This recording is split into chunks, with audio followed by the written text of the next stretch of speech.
I just now realized my mic was off the entire time. Uh, anyway, as I was saying, we got this game contains a lot of weird stuff. Life has been hard. Life persists. Stay hydrated. Take self-care. Last time we got some visitors on the space rock, and we have us look for things to come. And we're going to be continuing with Cosmic Wheel Sisterhood. I hope that you've all been able to relax a bit up there. But the Opera Thea seems nice. Yeah, I feel like she genuinely wants to help. It's not a vibe you often get from magical authorities. Ain't that the truth? Whenever you have a coven leader, they tend to be really strict. So bold of you to go and confess you're crafting a new divination deck. I didn't feel intimidated. I felt powerful since I met you, or this deck isn't going to be a secret for long. Really, last time I believe we're retreading some ground here. Deck is going to be secret for long. Better to count on the sympathy of the arbiters early. Oh, good point. Happy to know I'm in safe hands. Should we do that reading we had pending now? It can wait. You have mail waiting to be read anyway. What's the matter? Are you scared? Scared? Who? Me? Yes, I am. What? Why? I've had other beings read me the cards, the stones, the bones, the pendulum, you name it. But what you do doesn't feel like fortune-telling. It feels like you're tearing the cosmic wheel apart. Your readings are too deep and too sharp. But that level of insight is something desirable in this year, isn't it? Absolutely. You're the best I've ever seen in my long existence. But exposing oneself to your arts feels so taxing. I'm happy, though. It's been ages since someone stirred fear or unrest in me. Thank you. Happy to bother you, I guess. But don't think you'll be able to postpone this reading indefinitely. Sure. Don't let me keep you now. It seems like you have friends eager to meet you again. Yep, like last time, we got another visitor waiting in the brink. But I think we'll make another card or two before we reach out to them, since we're a busy fortune teller and occultist. We got lots of things to do. Looking back on the cards we've made, all four of them, we got Genocide, the Soul Bouquet, the Coming of Age, and the Elder Magpie. One card for each of the respective elements: Earth, Fire, Wind, and Water. So now we can just have free reign of whatever we want to make, and follow whatever vibes we wish. And let's see what we got. I'm a bit rusty on what the cards have, but we can just go with what. If you're just going with vibe, you just go with what we feel. We got a lot of earth and water energy, and no fire at all. So let's go with the 100-column warship.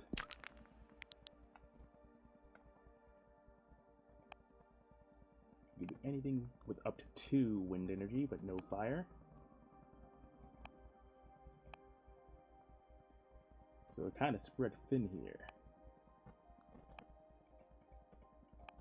Another reason why we would want to build cards, so that we can have access to more things that will hopefully give us more energy.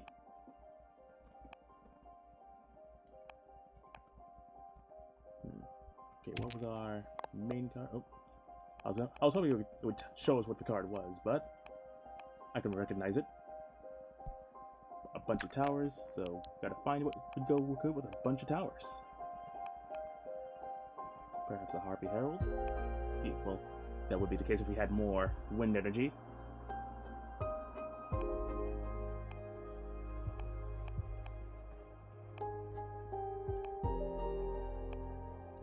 We could finally do the dragon if we wanted to. But I think I'm still keeping that one in the back pocket.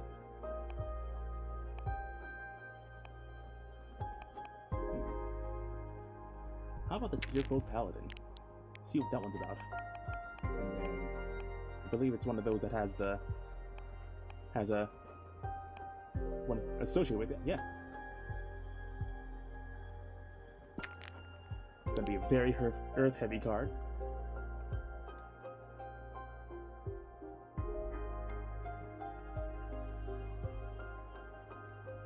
That sure is a bunch of towers. So, can we flip this? We can't. Let's give him a big old shield to go with his big old sword.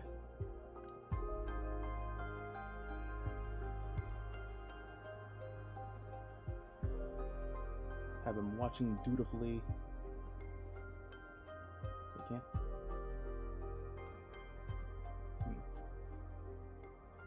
Okay, might have to string down the sword a bit. And it's gonna be weird because we can't have it where he's holding the sword in one hand but having the shield, having the sword covered by the other hand. Okay, and move this all over. So we can put the body here. There we go. Reposition once again. Perspective looks a bit wonky, but we got the framing, which is what matters most. Give this deer some horns. Yeah. Position over, or rather under everything. There we go.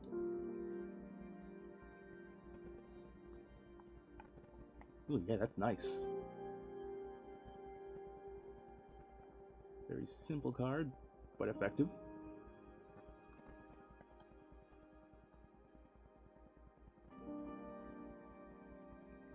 Maybe we can do something with this. Ooh, yeah, like a little like garment to pull or push his robes over. We've got a bunch of greenery here that we can also use.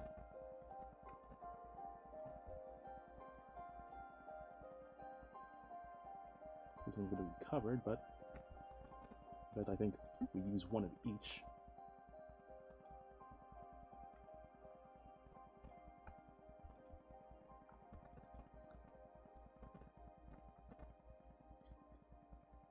Yeah, a lot of green on this card, and looks pretty busy already, so another case of less is more with this one.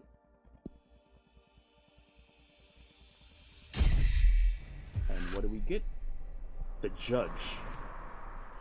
Consciousness of the many selves, a symbol for tirelessness, and indefatigable support. The Tower Shield brings the burden of protection. Excessive earth energy can lead to immobility. And Lord knows we use a lot of earth energy with this one. Determination, rightfulness, support, success, indifference, and stagnation. And I think one more card. Although it had to be fire and water. Fire or wind, rather. Not even fire, water. I am tired today, apparently. Okay. But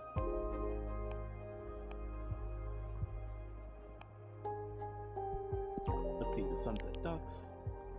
I think there was another card that was pretty centric to a single thing. Yeah, this one maybe?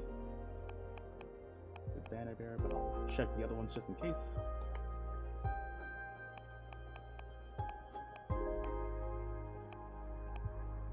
Ooh, but we can't use that one.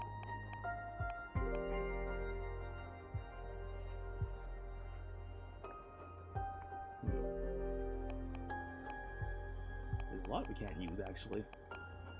We can use the doors and the bartender, so let's try to build something based off of that.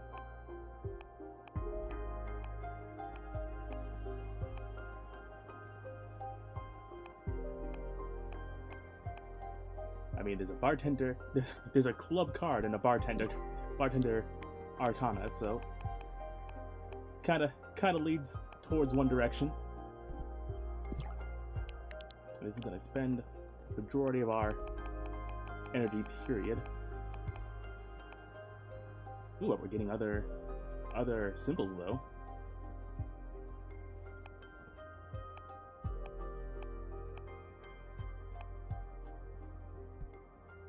One glass. You got swordfish liquor. 1 glass will make you happy. 2 glasses will make you horny. 3 will make you honest. So, feels like that's a good thing to put in the bar. Let's take a good look at the bar itself. Very scenic. Simple but effective. But yeah, and yep, it's a bar.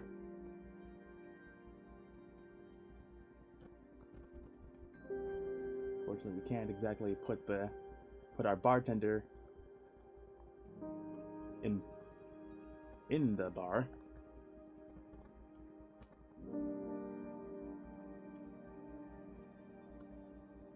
But we can do plenty of posing beside that. Let's try to make this table fancy.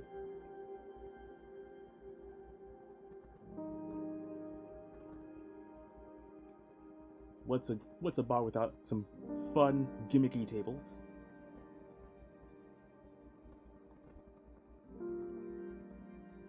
Maybe we can do something with this to make it look like more like a table. Whatever this thing is.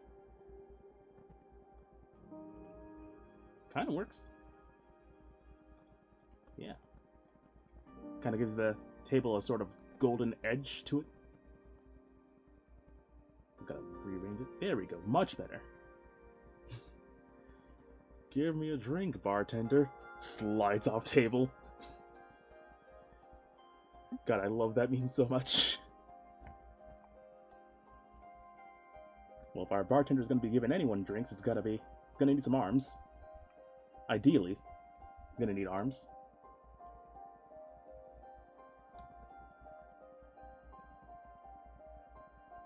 That one looks kind of weird. Not that one.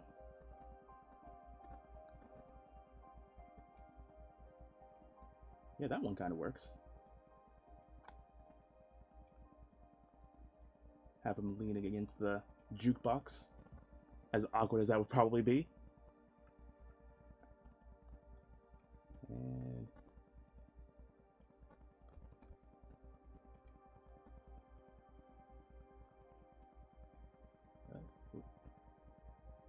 enhance arm.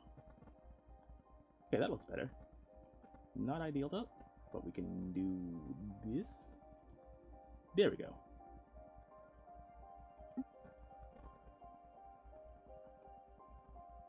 Have the cup with the other cup.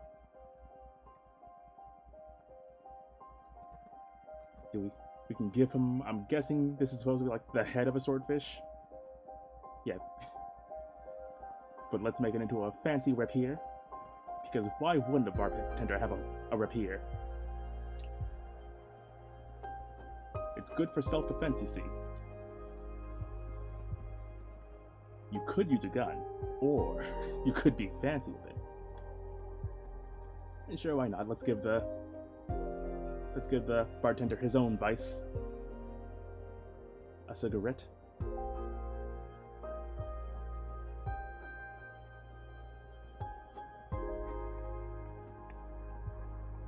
Let's see, we can... Right. Actually, we could...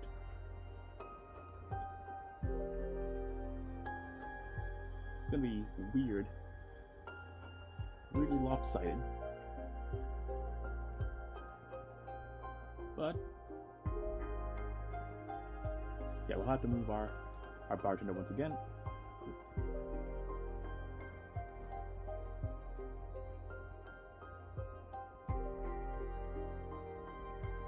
Looks kind of weird, but it's fine.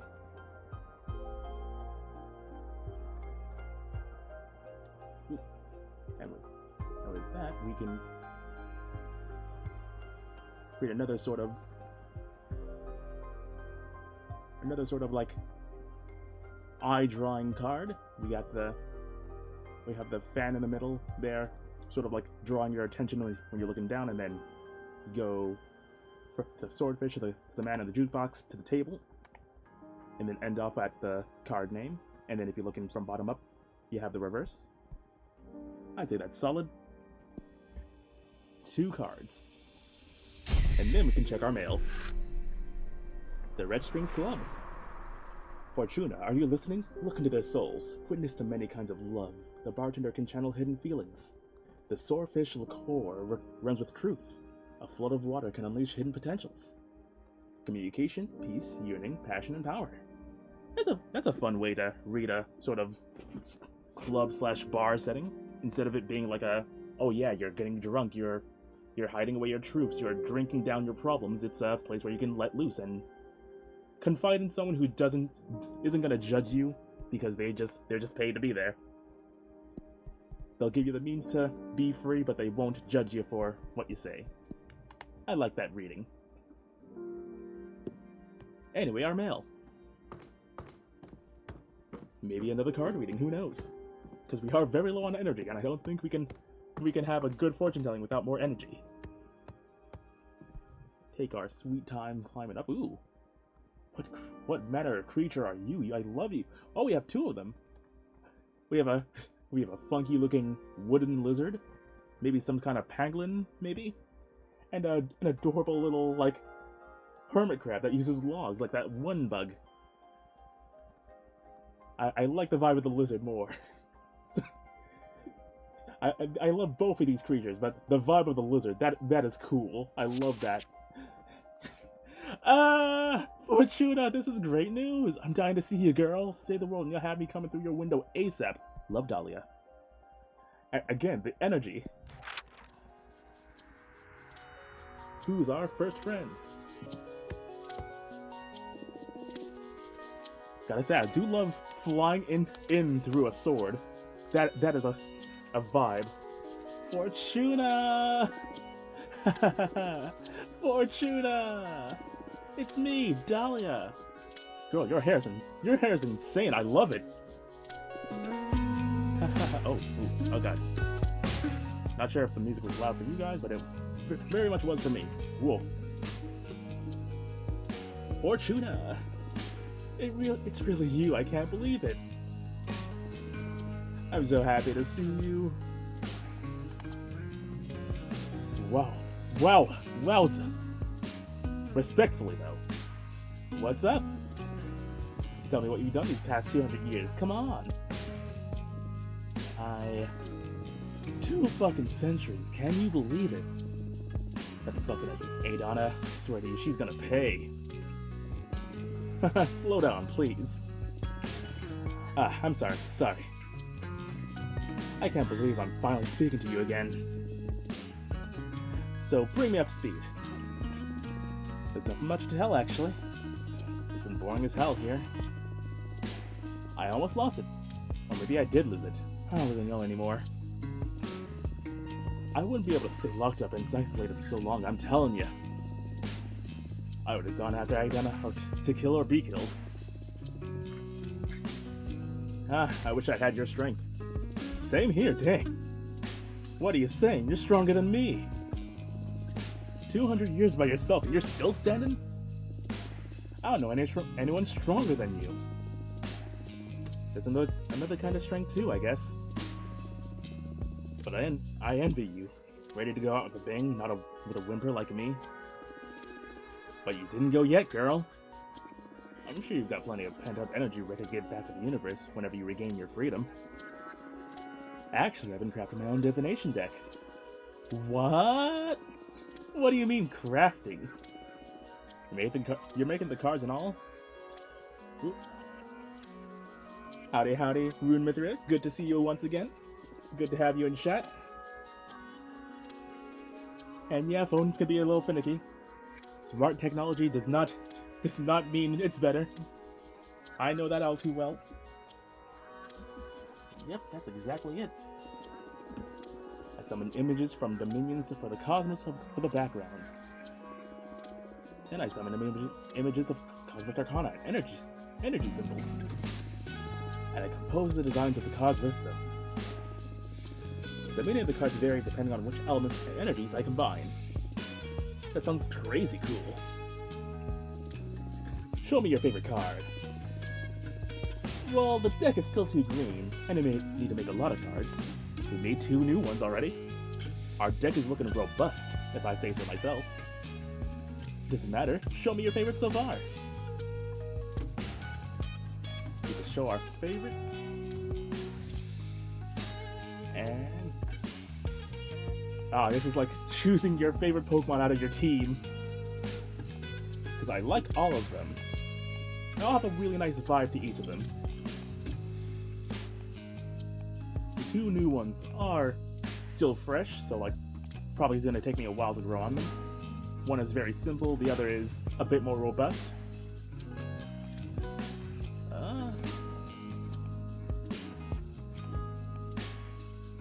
I do like the Genocide though. Like the colors, the theming. Like it's really hard to mix these hard oranges and reds with the stark blues, but like the grays of it do kind of do that. And even though it's kind of a darker card, like you gotta have that darkness. It's definitely striking, and it's fitting that it's card number 4. This one. Whoa, Genocide. What a name for a card. And I love the art. Hehe, thank you. This is already cooler than your old Terror deck. What does this card mean? These cards are harder to summarize than the Tarot ones. For example, this one could mean Judgment, Test, Rivalry, Tragedy, Change, Rebirth. Whoa, and how do you know which meaning to pick when you draw one? Context and instinct. And you never doubt yourself? How can you tell you're not making it all up? You gotta have faith. It's natural to second guess yourself when you're a student of the divinatory arts. That's a fun word. But I left the phase behind long ago, back when I was a mortal girl. A prediction of mine has never failed to happen, not a single time. I even foretold that the Earth would end up being a utopia controlled by that prodigious AI that pulls the strings from the internet. And I'm still hoping for that one. Even if it is AI, at least it would be doing some good. Well, not exactly with those words, but my prediction was that a non-human entity will rule over humanity and make them all happy. Hey, I'm flexible. And I did this almost a century before it happened. Shit, that's amazing. Read the cards for me, please. Gladly. Oh, sure, but don't you want to catch up first? This is catching up. Show me what you got. Alrighty. Okay, what do you want to ask of the deck? Oh, I want to know how you've been for these 2 centuries. Eh? I can't tell you that myself. I don't think you can. We witches lie to ourselves by nature. I bet I'm not the only one that will learn things about Fortuna with this reading. I accept with one condition. We look into your past too. I'm in. We've got ourselves into a divination face-off. Ah yes, a duel of the cards. I don't know how you manage to draw me into these situations every time. The cosmos brought me here to make you all feel alive, what can I say? Let's do this. Shuffle, shuffle, shuffle. Genocide. Water starts our feelings, setting what scares you on fire. The light of the blue flames brings forth trouble. The overstimulated fire energy becomes a cleansing flower, death and rebirth. Judgment, test, rivalry, tragedy, change, and rebirth. I feel like this is a really good reading for Fortuna, considering we're literally going up against the heads of the coven. Hopefully with the premise of changing and everything and rebirthing ourselves from the ashes, one could say. Rivaling with the forces that be, and this is itself a test and judgment. So this is good for us. And then we can hopefully get something nicer for Dahlia's past. When I couldn't deal with the anxiety, I hurt and disfigured myself beyond recognition, then patched myself back with a regeneration spell. Or, I spend so much time alone that I hate myself. I hate my voice, I hate my thoughts, I don't know how to exist anymore. I don't like that one. this one's a bit better, because regeneration does kind of mean healing with your scars. This is so strange. I can't see a thing. I've never tried to read into my own past. Maybe I'm not supposed to. Oh, what a bummer. I'm sorry, I've got nothing. You can call after reading about your past if you want. Nah, a deal's a deal. Do your worst. A measly 1 water energy for that, unfortunately. The Elder Magpie, the Virgin Caravan's friends' conversations. They save knowledge, they remember crimes. The Arbor's book puts the revolution in front of many eyes. A hurricane of air energy will stir luck and call for the unexpected. Guide, discovery, justice, predestination, and luck. There's no choice but to put it in Dahlia's past. You fell in love with a daemon of the White Sands, and you're keeping your relationship hidden from the Coven. Ooh, spicy. You forged a Jin dagger to kill Adana, but you got cold feet in the end. I mean, I do love a good romance story, but this one feels a bit more in tune with Dahlia. Well, we'll be getting water energy either way. So let's double down on our fire energies. Shit, don't say those things out loud. And we're not wrong. Do you want me burned? Don't worry, you're safe here. Do you still have the dagger? Yes, why? Do you want me to use it? I wouldn't be against that. It solved many of my problems. I thought about you when I was preparing the attack. But even if Adana died, you'd have to wait for a new leader to be elected. And then make a plea to her to review your case. I've been trapped here for 2 centuries. All that process feels light in comparison. I see. Maybe I'll rethink this and give it a shot. Let me know if I can help in any way. Would you like to ask anything else? Maybe... Nah, that's enough fortune telling for today, I think. Gotta hand it to you. This new deck is something else. Congratulations. Thank you. I'm still trying to get the hang of it. Can't wait to witness what you do once you reach your full potential. It's going to be scary for sure. By the way, I have a favor to ask you that. I don't know if it's going to be too much. Hey, I'd do anything for you. Whatever you need, Dahlia. The thing is that this favor isn't for me. That's why I'm hesitating to ask. A good friend of mine is in a bit of trouble, and having just seen how amazing your new deck is, I wonder if you can help her. What happened? Her name is Grith. She is a witch architect. She mostly works asteroids and wandering moons into temples. She is a pretty young witch, joined the Coven around 130 years ago, so you wouldn't know her. But she's the purest. I'm sure you'll love her. Sure, I'll let her meet her, but stop beating around the bush. What happened? You must promise you won't tell anyone. I promise. She tried to summon a behemoth. What? A behemoth? Well, what's that? Wow, that's like super illegal, isn't it? I can relate. Tell me more. I guess easing Dahlia into I've been there, done that. What's up? Could be for the best. These are all very fun answers, though. I can relate. Tell me more. What's your stance on this? That I want to impress my friends, of course.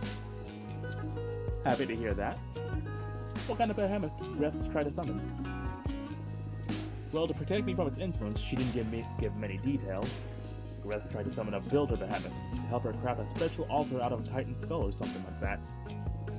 But since she's an architect, their essences were so similar that the behemoth got entangled with her own being. They fused. She hasn't even let me see her since its summoning went awry.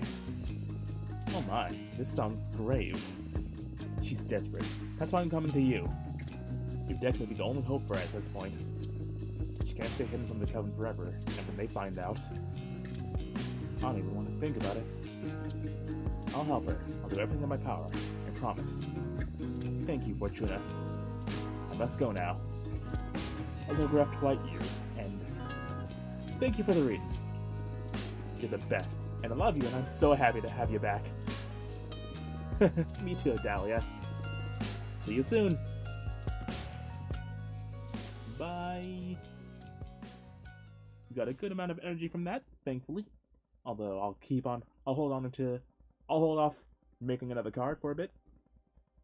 Because we got another friend to invite over. Dear Fortuna, is it true that the Arbiter's Falcon said, "Can you receive visitors now? Oh my gosh, it's been centuries. How have you been? I would love to see you. Let me know when you're ready to meet me, please. Your friend, Jasmine." Ooh. She's got some kind of moss broom mode of travel. Or look, maybe just like some kind of cushion. I'm so happy to see you, Fortuna.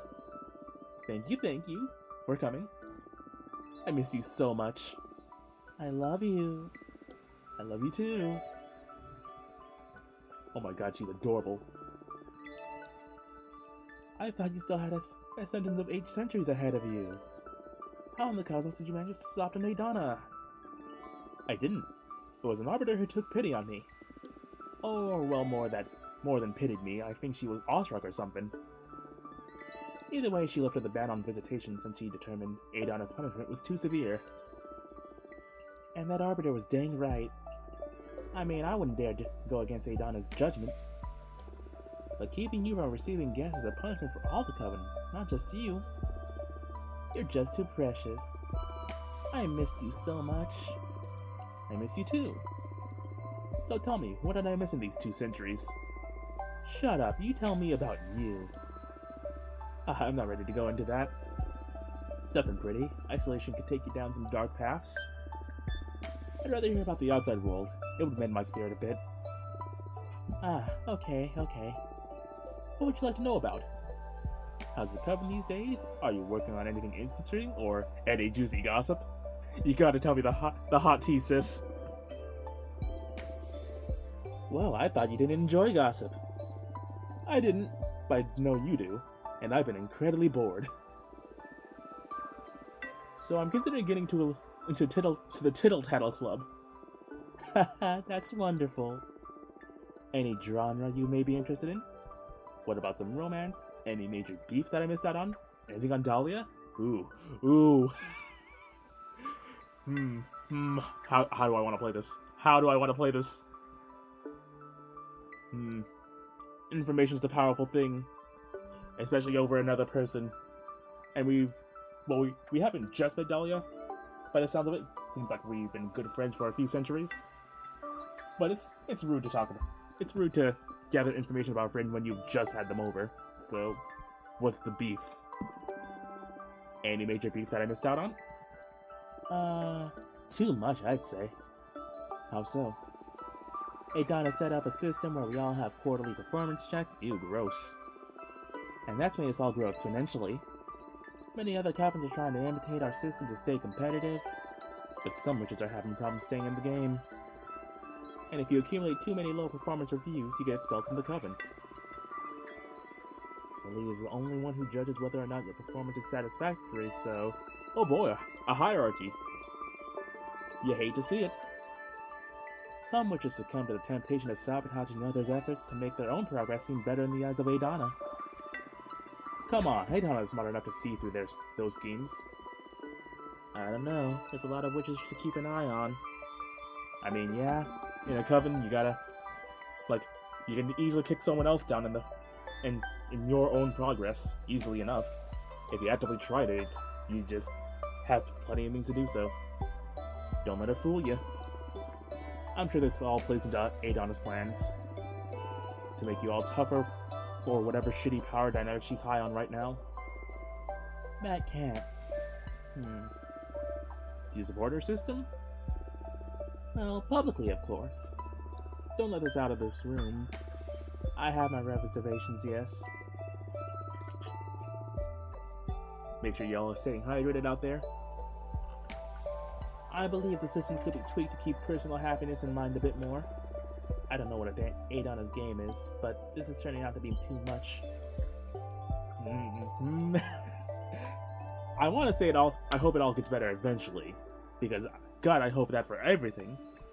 But sometimes you gotta take down the high horse from the legs and kneecaps up. Let's take this bitch down. Fortuna! Enough of the dangerous talk. You wouldn't want to lose your visitation permits, right? Okay. Gotta keep a level head, I guess. But someone should be doing something about all this. We'll work something out. Adana isn't evil, she's just severe. Anyway, how's the coven? Powerful, I'd say. We're growing beyond the scale of any other covens. That's good to hear, both in knowledge and in power. Although it's becoming more and more demanding to keep up with the Adana's direction. I'm doing fine though, don't worry about me. You've always been so talented, or fuck Adana? You've always been talented. Let's raise her spirits a bit. I'm sure you won't have any problems keeping up with the elite. I guess. Although I feel bad for all the sisters left behind. Yeah, that sucks. We should trust in Adana's direction, though. She's the oldest, and I'm sure there's an important plan for all this. And it's not like the expelled witches became pariahs. Witches from our coven are extremely well regarded everywhere, and don't have any trouble finding a nice new position. That's a good consolation, I guess. Anyway, are you working on anything interesting? I am indeed. I am perfecting the art of enchanted Chinoyu, also known as magical tea craft. Ooh, we love a good enchanted brew here. Haha, you've always loved your plants. How did you end up focusing on making tea? Well, I spent centuries becoming intimate with all kinds of flora. And even if my books on the matter help many witches around the universe, I wanted to start contributing to the community with something more practical. I've developed numerous dried mixtures, all harvested from my own personal garden. The flowers I grow are nurtured by a delicate balance of light, music, poems, and tons of manure. Basically, now I deal in magical herbs. You can brew creativity enhancers, mind openers, astral projectors, summoning channelers. I'm quite popular inside and outside the coven now. You feel more confident than the Jasmine I used to know, yeah. I'm just happy for you. I'll bring you some tea next time we meet. Thank you. Anyway, listen, I'm crafting a new divination deck. Oh, wow. Is it safe? It is unlike anything we've ever seen before. It's not tarot per se. Every card has been handcrafted by me. And from what I can tell so far, it can pierce deeper and more clearly than any kind of oracle cards. Ooh, sounds exciting. Don't let Adana know though. Of course, I understand. I know you don't like breaking the rules, but I don't believe I'm breaking them. She banned my tarot deck, but this is something totally new. Maybe this is what she meant to happen. I don't know, Fortuna. But you're exiled in any case. What harm could you do from so far away? I won't tell Adana. Thanks. So, do you want me to read your fortune? Yes? It's been so long since the last time you read from me. What was the last thing I asked you? How to make an arbiter fall in love with you. Ooh. Oh, shut up! Oh my god, you're right. I totally forgot about that girl. What a memory you have. I wonder what she's doing right now. Ooh. We can look into it, card. And look into it with my cards if you want. Nah, that's in the past now. I have more pressing concerns. What's it gonna be then?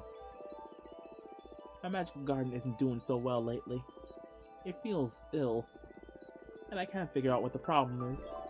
So my question is, what's wrong with my garden? The illness. I see. Anything else? Since we're on the topic, I want to know the fate of my flowers. Will they survive this illness? Will they become famous across the cosmos? What's in store for my project? The garden's fate. Understood. Focus on the smell of your garden while I shuffle my cards. Shuffle, shuffle, shuffle. The Judge. Consciousness of the many selves, a symbol for tirelessness. The Tower Shield brings the indefatigable support. The Power Shield brings the burden of protection. Excessive earth energy can lead to immobility. Rightfulness, support, success, indifference, stagnation. That may be the illness. Maybe all the soil is stagnating. And the same few herbs need some different soil. Plants are pretty fickle. There's nothing wrong with your garden, you're just tired. You need to rest. Or, your pride is poisoning the soul. Success has made you arrogant and your garden is suffering for it. She does seem pretty proud, but she's successful. She deserves a little bit of self-pride. Water and earth, or a little bit of everything. Maybe some humbleness might do her some good. She seems to be a farm girl analog, cottagecore. Gotta have that humility. Pride is a good trait, but so is humility. Although I might be biased on pride because I'm a demon. Your pride is poisoning the soul. Success has made you arrogant, and your garden is suffering for it. Fortuna, how can you say those things to me? I'm not the one who... I know it's a message from the stars. I'll never get used to you spurting the heavy stuff out of the blue. Sorry. I guess you're right, as you always are. Time for me to do some soul searching, huh? Flowers are really sensitive to a witch's ego, so this makes all the sense in the cosmos. Thank you. This will put me on the right path for sure. We're harsh on you because we love you. The Elder Magpie. So, Garden Fate. Got 3 of them this time. You will bury yourself in your garden and assimilate it all. You'll become a magical entity able to grow any kind of plant from your body in an instant. Ooh. Now that is some grandiose goals. We love it.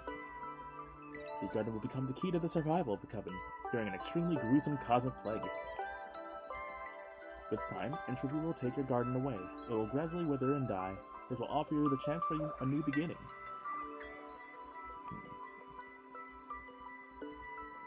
You get air energy no matter what, but our choice of water and earth, or a lot of fire, or a little bit of fire, a little bit of earth. Your garden will become the key to survival.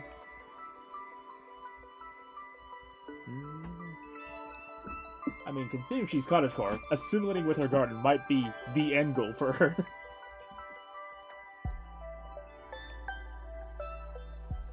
I do like the one where she can save the Coven from a cosmic plague, though. We did just bring her down, so maybe revitalizing her spirit would do her some good. Yeah, we got some good water energy, so we can afford to be... We don't need to be, We can raise her a bit. Like I said, pride and humility. But also knowing that you do have something good on you. Oh, wow. Happy to hear I'll be able to help, but I'm very worried right now. Maybe this is the cause of the demise of the Coven, like you predicted centuries ago. I don't think so. I said your garden will be the key to the survival of the Coven. Survival. Right. Then I better put myself to work if we want to minimize the plague's damage. Thanks for the warning. Don't burn yourself out. You're going to make it, no matter what. You have no choice. You want to keep digging? That's alright. Enough emotions for the day. I don't know how I've been getting by without your guidance for 2 centuries now. That's because you're a badass witch. Without the bee. And my deck is only good for knowing in advance how amazing you are going to be. That's all on you, with or without divination. Aw, Fortuna, you're too good. I missed you so much. Missed you too. I need to go back to my garden now. But I promise you, I'm gonna make you up for all the time we've lost. See you soon. Thank you for coming.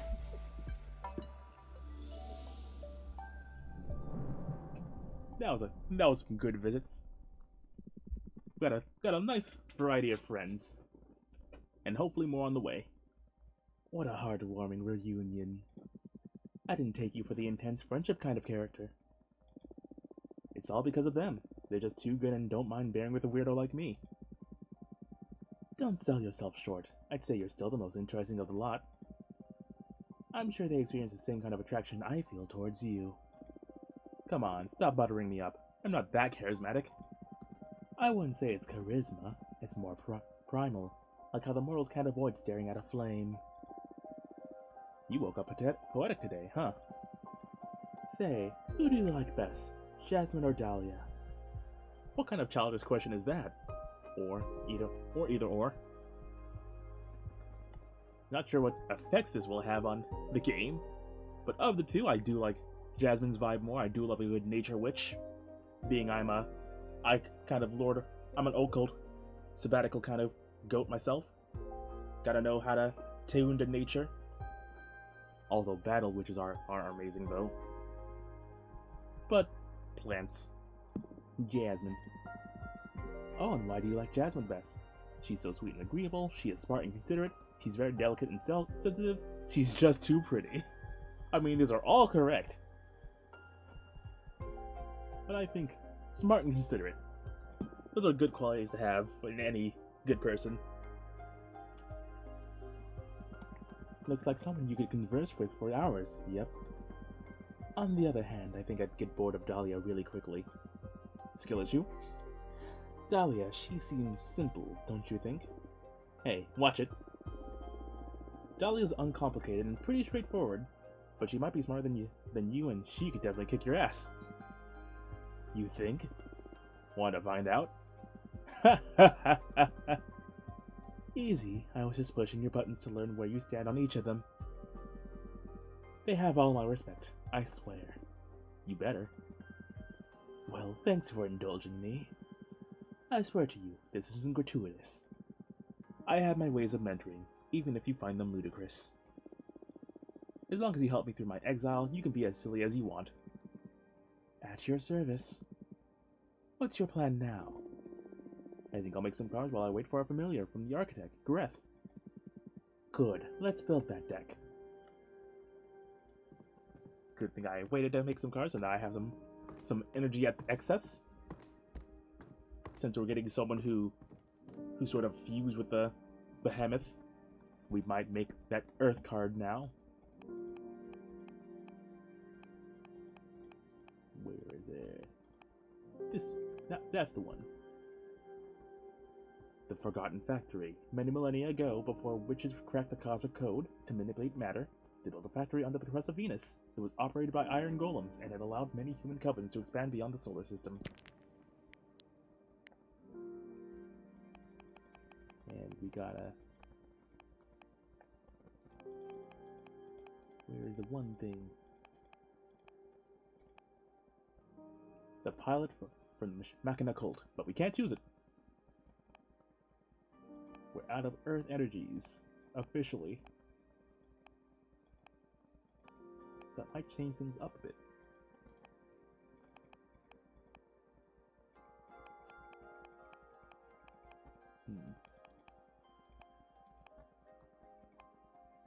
In that case...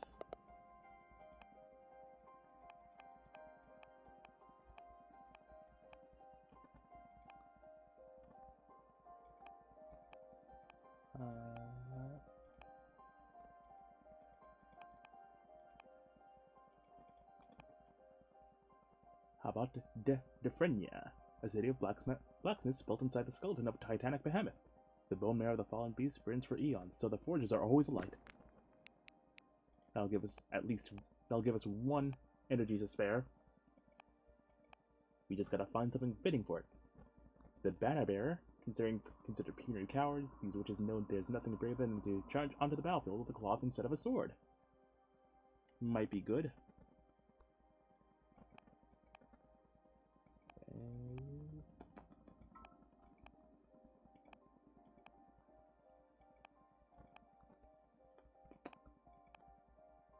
A lot of things that take a lot of energy here, of the earth variety.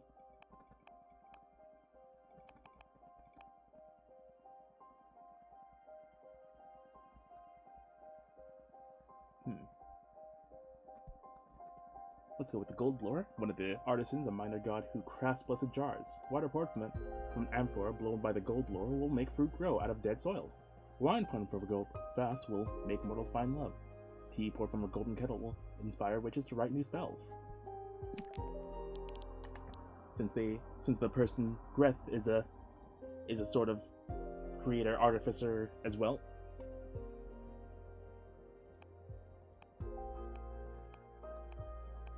as for our symbol,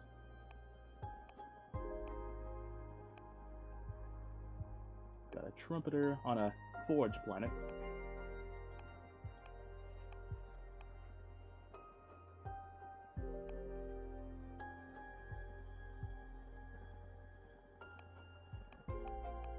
Fire energy is what we have in excess. But we don't have a lot of fire stuff. Okay, ruby candle lamp, that'll do well enough. Unnatural Kinson flames enlighten the dark paths of the mine. They shed light over hidden courage, but also rage. And oh my god, this card art. Literally built into the skeleton. Protruding out from it, that's sick.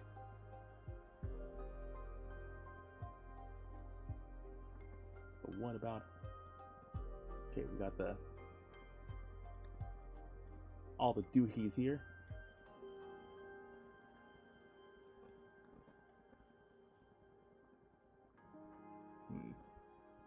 Wish I could actually flip the card itself around so that the skull was facing this direction. Or I could just do that. I could flip the horse person around.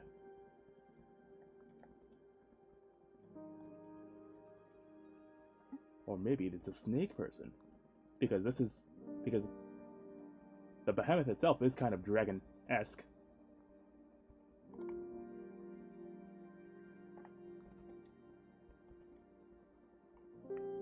Serenading the giant dead god. Behemoth, rather.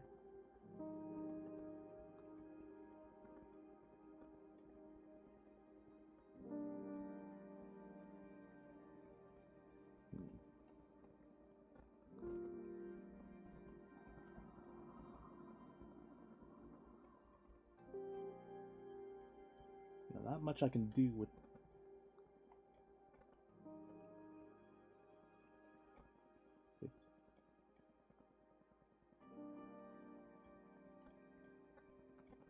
At the edge of the card, it's kind of hard to play around with anything. But we gotta make it work.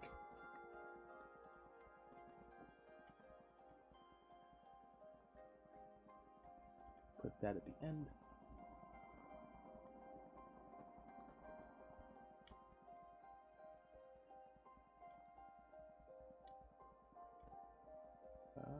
There we go. Oh, did not see that other candle we had.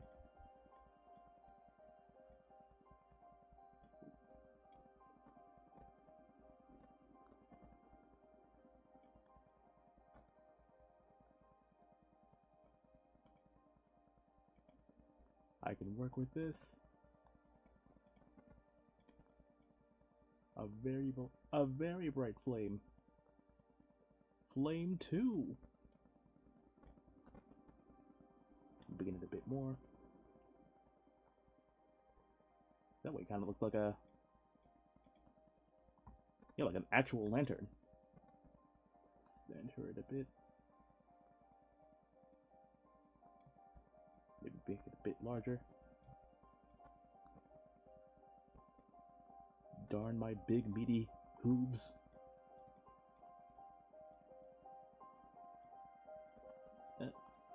There we go.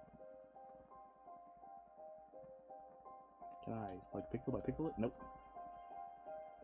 God, I wish I could have. So that I biggen a bit more. Maybe. That kind of works, yeah.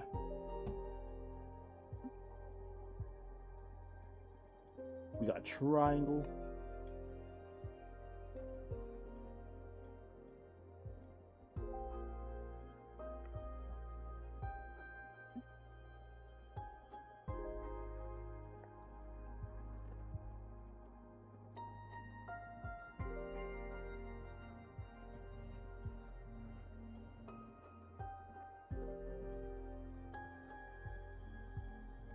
Anything.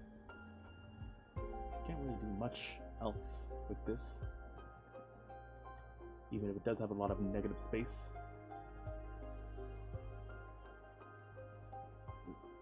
Come on. Oh, shrink. I'm begging you, shrink. Okay, there we go. Maybe put another triangle at the eye to make the skeleton itself strike out a bit more. It doesn't really conform to the curvature of the skull.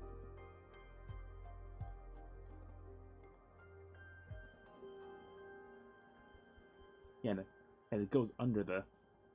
It goes over the smoke, so that doesn't work.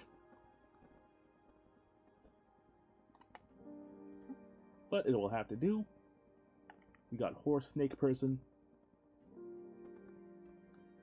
serenading the skeleton of a behemoth, or maybe they're in the city. They themselves are the behemoth. That actually could work.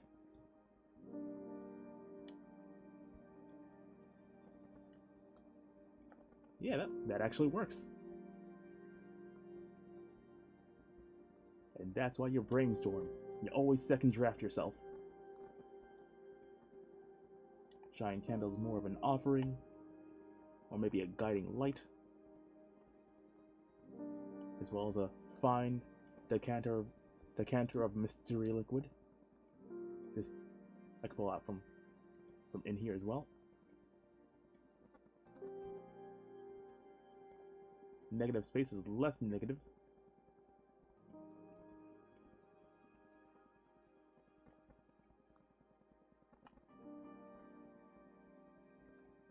We can have various offerings throughout the city. Nice.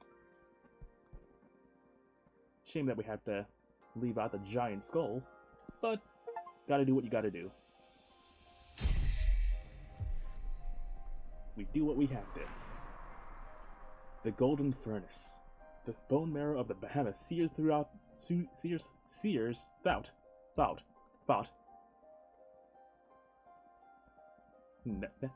That seems weird. Sears thought. Yeah, there we go. Poison poured from a golden pitcher will serve justice. The red flame from the candle leads to disgusting discoveries. The overstimulated fire energy becomes a cleansing power, death and rebirth. Rejection, bad omens, judgment, test, change, rebirth.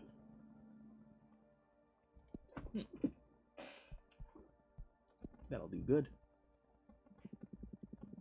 Still no familiars in your window. What shall we do meanwhile? I don't know, just wait. It's okay. Bummer. I'm eager for some action. What do you do to kill time? You must be an expert at it. Usually I just drop myself on the bed and feel sorry for myself. Same. But when my mood allows for it, I study or enjoy some interactive fiction. Also same. I've accumulated quite a backlog, and going through it had a lot of weight in keeping me sane during exile. Oh, fiction. I'm not a fan of fiction.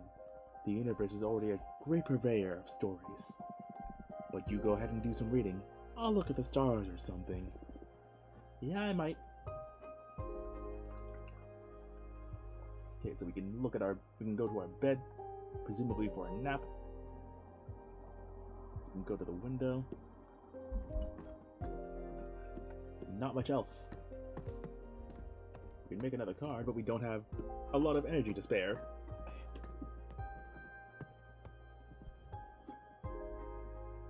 And bringing us to the window only takes us to the message, to our incoming messages. So we'll do what we usually do whenever we have free time and nothing to do. Nap, relax, catch up on our hunk shoes, or read. What to do? Read interactive fiction.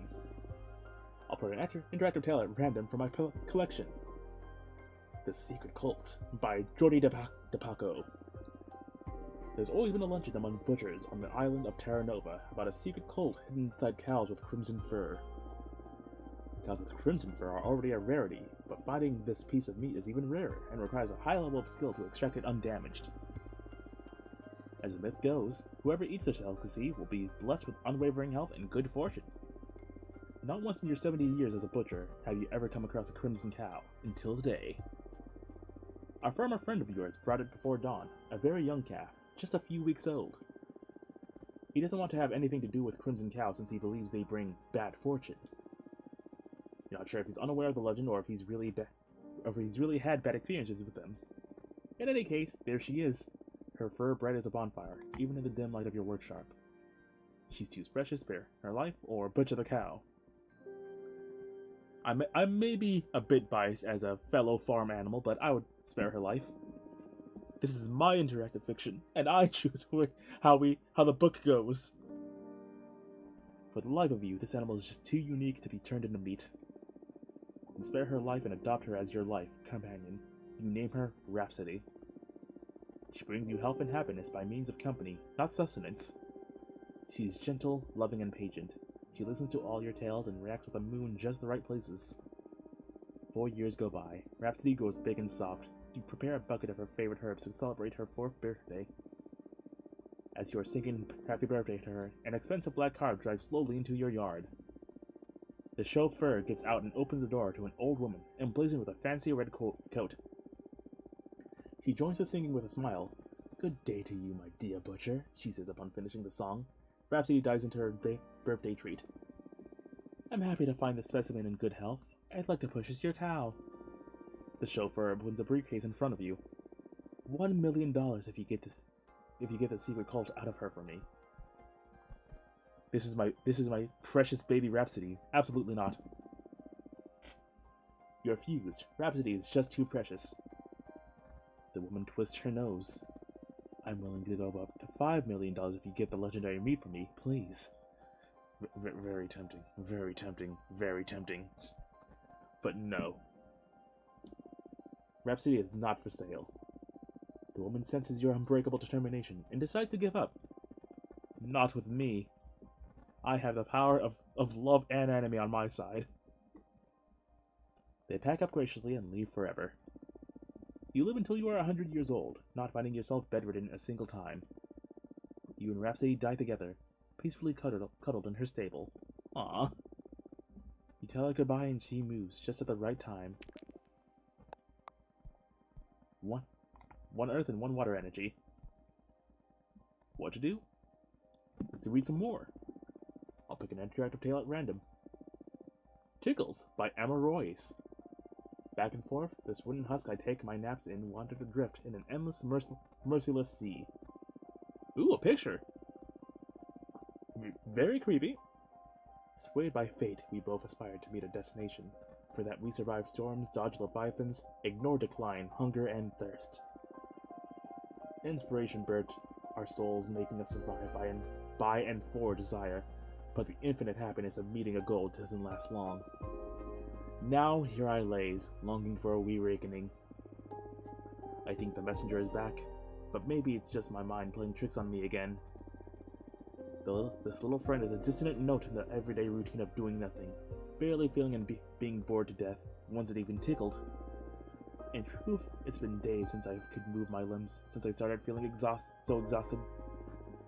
I can but lie under the sun and wait for a less blinding starry night, stirred by somehow noticing another living being close. The little bird lights me up inside. I give this friend the title of Hope Bringer, in anticipation of a well-earned rest shorewards on more quiet grounds. The wet valley tricked me into believing I'm a mariner, one that has seen better days. However, any recollection of my past keeps fading fast. I'm lucky I can still listen. The sea teaches you to let things flow. The tide goes up and down, but every drop has to go ashore at some point to kiss the dry land. My boat did it recently, so say the new whispers of the waves, and the storm, and the wood finally cracking and stumbling upon a sandbank. A kiss is a bit too passionate for my taste. I wonder if I've ever kissed someone. I like kissing gently. Haha, look at all this drama. My old self still tries to spur their memories. I'm adrift, but happy to have misused the whole intensity of the wreckage. The numbness in my lips keeps the pain at bay, but they can still tickle. Isn't touch nice? Feeling another fellow, even scarcely, like those little claws grazing softly all over me. If only I could touch its feathers to return such a beautiful gift. If only a friend could still be within my grasp. Please tell me, little bird, should I endure or should I give up? I'm cursed or graced? I mean, you're kind of living in a formless state here, but you're simultaneously not alive, but not quite dead either. So, that's a horrible fate I've ever seen one. My arm stretches out with a mind of its own. It craves purpose. There are so many things I still yearn for. To feel alive, I only need to let go of the tissues and tendon that bind me. Unstick myself from these bones. Look at me, little bird. I cheat the laws of gravity. Hush, hush, stupid turnstone bird. Isn't there enough fish in the sea that you needn't eat from a corpse? Oh my god, that's a woman talking! The woman! Look at all this mess. She doesn't seem to notice me. Should I start a conversation? It would be very rude otherwise. Excuse me, miss. My voice rolls out of my throat, as broken as the rest of what's left of me. These dead incenses don't allow me to properly introduce myself, but... Why do I suddenly sound so eerie? Ah! A talking ghost! Oh no! I made this poor woman jump in fright. I'm sorry. I didn't mean to scare you. Whoa, is she trying to hit me with a stick? Please put your cane away. Be careful if you startle to death, Spooky. What a witch I am. Since when can a simple shadow catch me off guard? Listen, Ghost. I put a hex on my crone's heart. If it jumps out of this chest, our artist will have your sobs strangled in eternal pain. She keeps waving that staff. She truly wants to kill me. Please, stop. Don't hurt me, I beg you. We are trouble, you know. Old hags. Why is this person threatening me? What did I do to her? I meant you no harm. I swear. Who's terrified now, Ghost? Not this old crow. It's been a while since my last exorcism, but at least I haven't lost my touch. I was merciless when I was young, feared on both sides of existence. Not for power, not for greed, but not by choice. The world and the underworld both hate magic, nonetheless. I cared and committed to educate losers who wouldn't let me live my life on my own terms. Man, what a queen. Far and wide, the ignorance makes one arrogant, daring, cruel, and goddamn cretin. I was enduring, then I became hell. What reason was there to let their bitter fear erase who I am? Call me a hoodlum. I made them all graced. Graced who have met her, graced with a swift death, graced with pain. Who knows? Ain't my secret to tell. Please, I need help. I don't know what's happening to me. Why do I speak this weirdly? Wait, don't tell me you call me a ghost. Am I truly? Shit. Oh, gods. Oh, gods. Indeed, it looked way too shaken for a creature from the afterlife. The poor fellow may have just died. It doesn't happen very often, but the phantom amnesia can turn the coldest assassin into a pure, gentle mind. Death is a very sobering thing, yeah. Unaware of any harm that may have done, of any pain that may have suffered, or of any mistake to feel remorse over, Ghost becomes too sensitive for this world. Hey, don't cry. Please don't cry. I was a bit of a bully. I got scared and I overreacted. You're so translucent I could barely see you. Not all of us are the considerate type. Old people don't give a shit. We forget to be nice. Haha, true. There's something more pathetic than a necromancer losing her shit. A necromancer feeling embarrassed. For that, I'm sorry. No, it's my fault. I can see very well, either. Everything feels so confusing. If I have offended you, I apologize. Far be it from me to hurt anyone. I escape with a rotting passenger that happens to be well-mannered and gentle. It's all cool. It's all cool, don't worry. Unbinding this poor soul is going to be more difficult than I thought. Your kind. My kind, she just said. Sees the world just like we see you blurrily. That's why you get lost so often. I must be levitating over my corpse. Do I reek? I'm sure I do. I can't even smell the sea. This is so embarrassing. Is it normal for the departed to feel benumbed? Fate always takes its toll on its senses, little ghost. Look at me, one foot in the grave, and yet my brain furiously believes I'm still in my 20s. How can I compare myself? This poor soul is dead. Stinky, rotten, beyond repair. Trying to grasp a glimpse of existence for a reason, to finish something, to claim our desire. Perhaps to be still worthy of being loved. Actually, I can't remember how old I was when... It's just irrelevant, Spooky. There's only one way to die a peaceful death, and that is to choose it yourself. For the rest of us, there's always something. A dream, a promise, something to make amends for. Which is a ghost? We are all graced or cursed. Death itself is equal parts a peaceful way to leave the mortal coil, or something people fear for their entire lives. But in the context of the story, I think the message would be graced. Whether it's for little pleasures or trials to overcome, the living and the dead treasure every second of consciousness.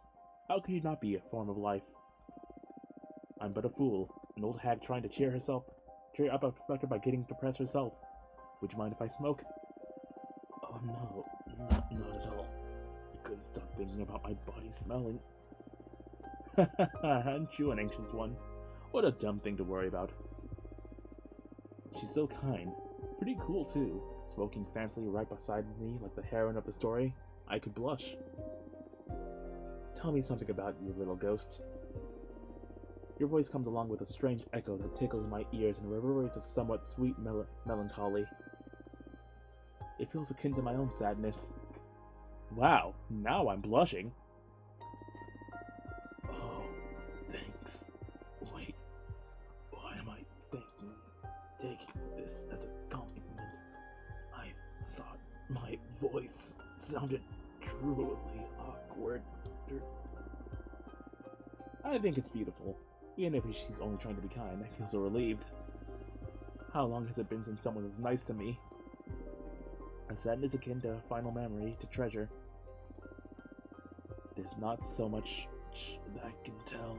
I've been conscious all this time, but also forgetful. I made it here. I made it here thanks to a little friend. But now that I've acknowledged myself, I feel I've lost my bird forever. Damn, I am such a stupid woman. I sent your bird away because it was eating from you. I'm sorry. No problem. My flesh is not very healthy. Was that supposed to make me feel better, Spooky? Can I ask you something? Sure, whatever you want. Are you here to banish me? Oof, the first rule of my job was never sympathize with ghosts. Don't worry, I'm not in a position to rebel. I'm stranded in a dead sea, which is impossible to sink. But it's also terrifying to put a foot forward. wasn't that pathetic. I have a soft spot for artists. I'm a sea witch. It's my job to take care of the ones like you. I must pull out the ribs, protecting your heart to make a broth in salt water. I must bless the branch of a willow to whack your boat with. I must bury you under the tree so its roots tie your spirit forever. I understand. I can only be a burden for those I would be sharing this fainting death with. No, you understand, nothing spooky. I'm discarded myself, forsaken by people I love, who willingly traded me for busy lives and for feeling invulnerable. I have at least 5 years left. I'm in a position to rebel. If I had breath, she'd have taken it away. I wish ghosts couldn't cry. It feels so embarrassing.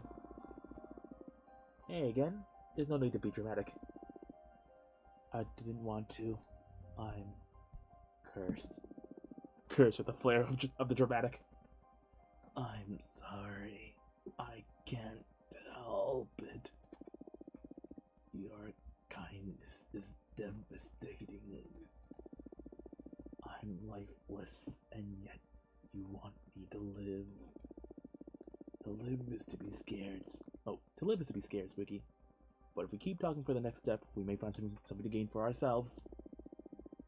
I'm not kind. I'm bored. I want someone to tell me stories. Caw! Caw! Look who's back. This bird is too lazy to catch fish by itself.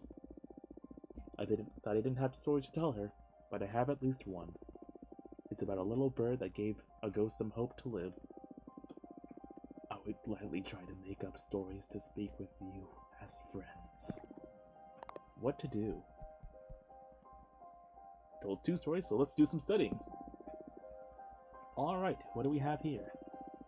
Excerpt of On the Four Elements by Witch Eugenia.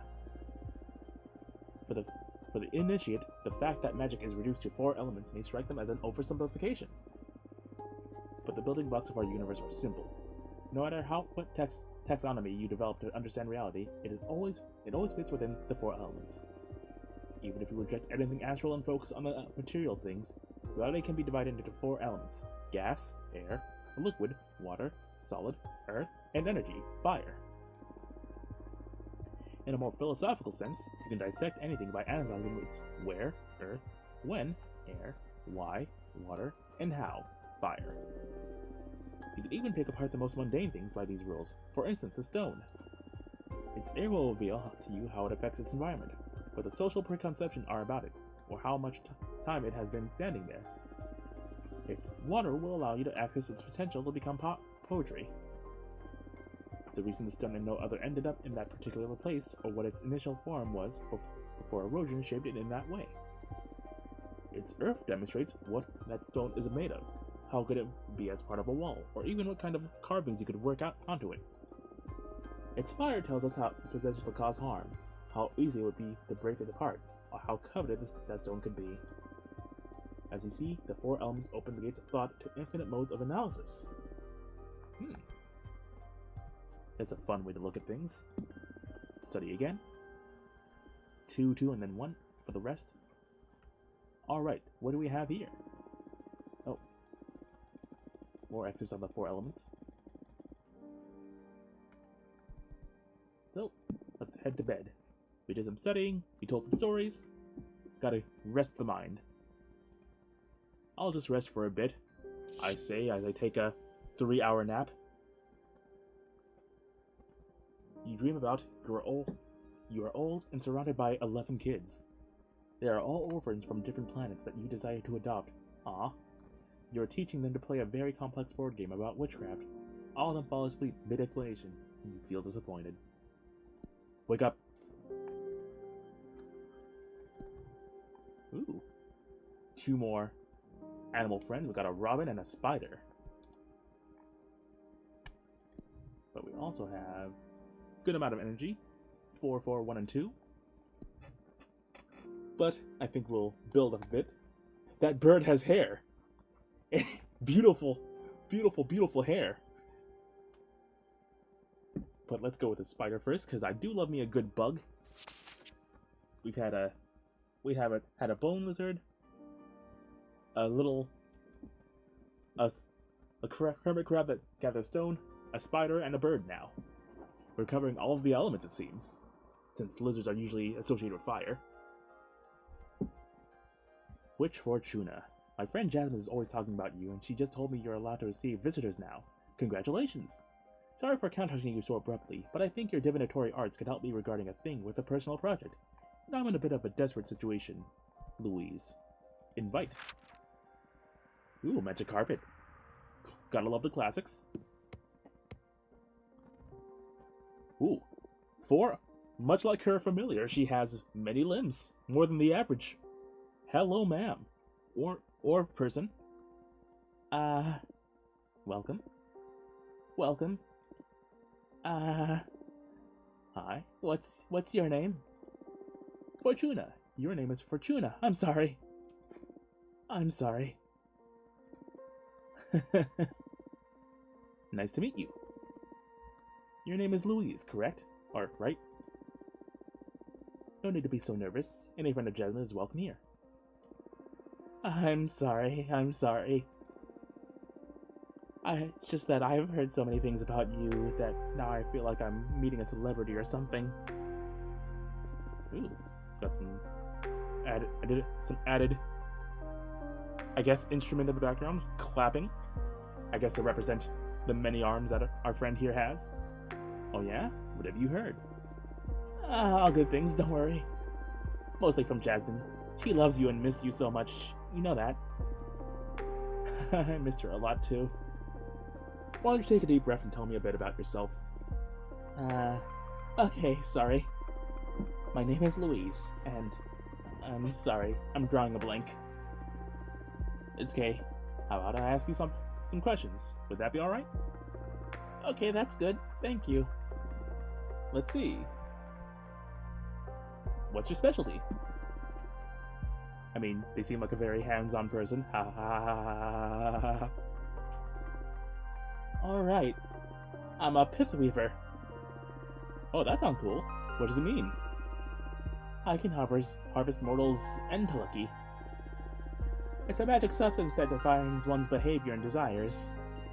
A single mortal barely produces enough thread, but if you find a community with a rich collective subconscious, you can weave whole cloths and capes. Wow, that's hard to picture, but it sounds fun. And these clothes you craft have magical properties, I imagine? That's right. Depends on the kind of community you pull the thread from. Ooh. As a quick example, the yarn extracted from a band of artists could make a lovely scarf that simulates the wearer's creativity. Ooh. So it's sort of like enchanted clothing. That's fun. I love it already. These clothes can only be seen by the smartest individual kind of magic. I'll weave something sometime for you. What kind of entelechy would you fancy most?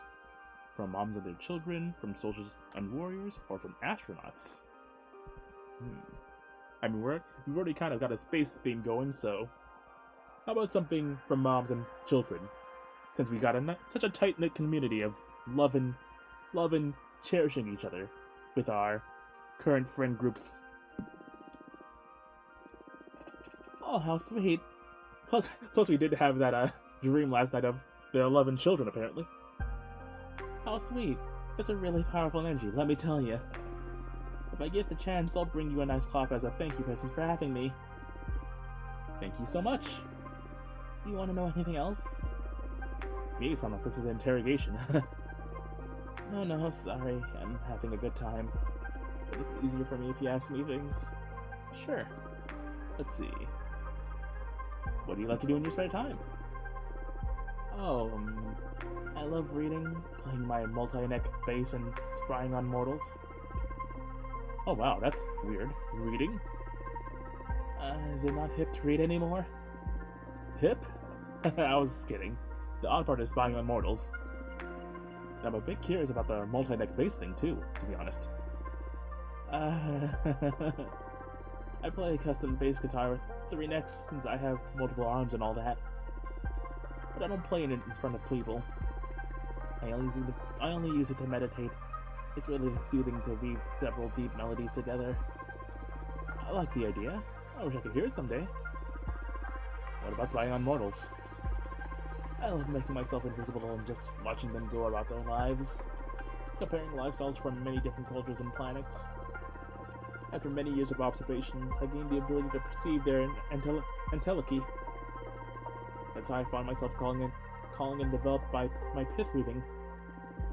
That's so interesting. I didn't care much about mortals even back when I was one of them. I guess there's a great deal to learn from mortality too, isn't there? Yes, I love mortals. I can tell. I hope this isn't too weird. It's perfectly fine. Don't worry. Is there anything else you want to know? How did you know Jasmine? She hired me to weave a special net together due from her greenhouse. It's one of the projects I'm most proud of. I harvested the entelechy from desert nomads to make it. The dew filtered through the net, making an astounding base substance for all kinds of flower-based potions. Jasmine brews became quite popular after my contribution. It's been centuries since I've had something from Jasmine. I can't wait to try the improved version. Together, we also developed magical seed bags that multiply the fragrance of dried mixtures. That is so cool. Now I see how you two became close. Both you and Jasmine are super crafty. It's gonna be so much fun to find someone to share your passion with. It is indeed. I always have a great time with Jasmine. Nice. More questions? Why did you come to see me? Ah, yes. Better get to business. I'm here precisely because of my Pithweaver skills. As I explained, the entelechy from mortals varies depending on the community they're in and the lives they lead. The universe provides enough different contexts to find whichever kind of energy fits your purposes. But of course, there is the shortcut of manipulating mortals to produce the substance you need.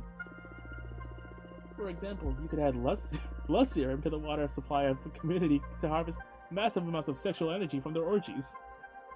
Yeah, we've all been there. Quite an example. Not that I've tried this more than once. I usually prefer all-natural, chaos-bred entelechy. The thing is, Zaydan saw a lot of potential in one of my projects. It started with that almighty AI rose to lead planet Earth's population. In a matter of years, human society suffered severe structural changes, and any element that threatened that change was rapidly purged from the equation. Humanity has never endured such an abrupt transformation. I felt an imperative to witness that massive event. It all oozed an otherworldly energy. So I spent decades spinning thread from it. And as it happens, that substance can create an extremely effective weapon for capturing behemoths. What? Really? How so? Earth's entelechy was highly contaminated. It's as if the whole planet's fate had somehow been sealed. I mean, I guess having an overarching definitive power would do that, yeah. And it's funny that the AI thing is becoming such an important plot element, apparently. And behemoths happen to be extremely susceptible to reality-altering arts. I use that substance to weave gladiator-like webs that can suck any entangled behemoth dry of their magic. Horrifying power to have. Glad to know it's in good hands. You can also craft decent pieces of armor against behemoth spells. And why is Adana so interested in developing such armaments? The Cosmic Echoes warned her that behemoths will threaten the Coven, so she wants to prepare accordingly. The problem is that even with such a tremendous phenomenon, I only imagine to pull enough thread to craft one set of weapon armor. And Adana is set on developing a mass weapon to erase behemoths from the plane of existence entirely. Horrifying prospect. I don't believe I have what it takes to see this through. What do you need to make this happen exactly? Adana discovered that if you promote war and stir conflict in this new society, the reality-altering arts that engulf the planet will try to fight back, as they tend to do. As if everything was programmed to preserve the status quo. In this process, humanity's entelechy once again shows the characteristics it had when the massive change happened. And I can harvest it.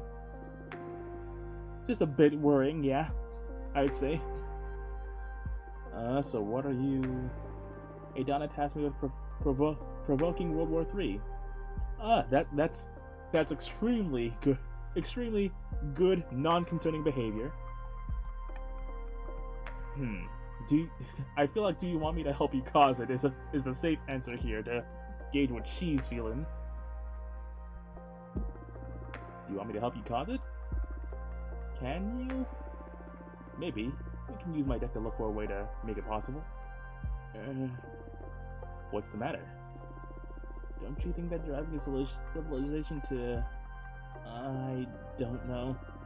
Isn't causing total war evil? You're right, I'm sorry. Good. Mission accomplished on my end. You're right, I'm sorry. I've spent too much time confined that I've lost touch with reality. I came to you in the hope of avoiding hurting anyone. I love mortals. It's hard enough for me to stay away and refrain from saving every single one of them. How am I supposed to lure them into conflict? Okay, I get you. Let's look at your options through my deck, okay? Yes, please. I need you to tell me exactly what you want to ask the deck. First, the most important thing. What should I do with Earth? Planet Earth.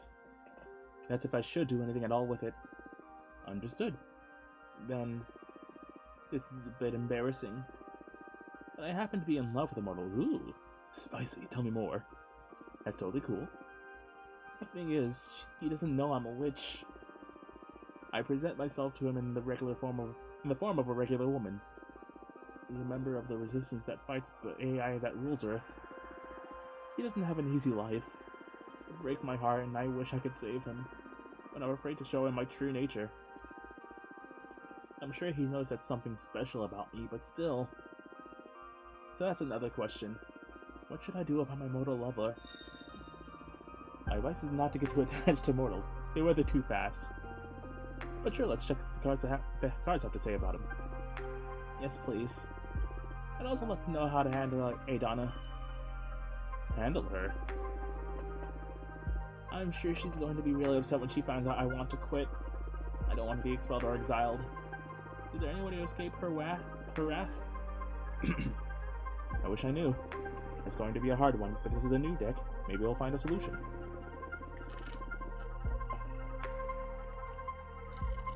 Make sure y'all are staying hydrated. I'm shuffling the cards now. Keep your questions and your thoughts.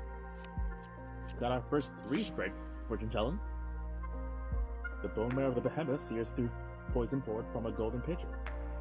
The pitcher will serve justice. The red flame from the candle leads to discovering disgusting discoveries. The overstimulated fire energy becomes a cleansing power, death and rebirth. Rejection, bad omen, judgment, test, change, and rebirth. In regards to the planet, the love interest, or Adana. I feel like that's the most fitting for Adana, since they're already planning on quitting. Maybe this will be a good forward path, something that will help push them towards something better. If you don't show even a bit of progress, she will punish you. Do what you can, no matter how long it takes. Or, Adana won't ever be satisfied. You need to flee and find protection in another coven. Ooh. That's a good read. Having a good safety net is important if you're gonna be upending your life like they plan to be. So that's it, huh? Not even a seer can find a future for me in this coven. Maybe you can come back if Adana ever leaves power. That could take eons. It's alright. I'd rather change covens than hurt any more mortals. I'm sorry, I can be of more help. Oh no, thank you, Fortuna. You helped make up my mind. I was utterly lost. But knowing this, I can take the reins of my life again. That's good.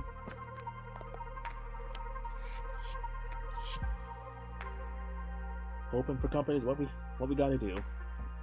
The Soul Bouquet, the Moonstone Temple is a gateway to illumination. Flower language is a shortcut for the deepest conversations.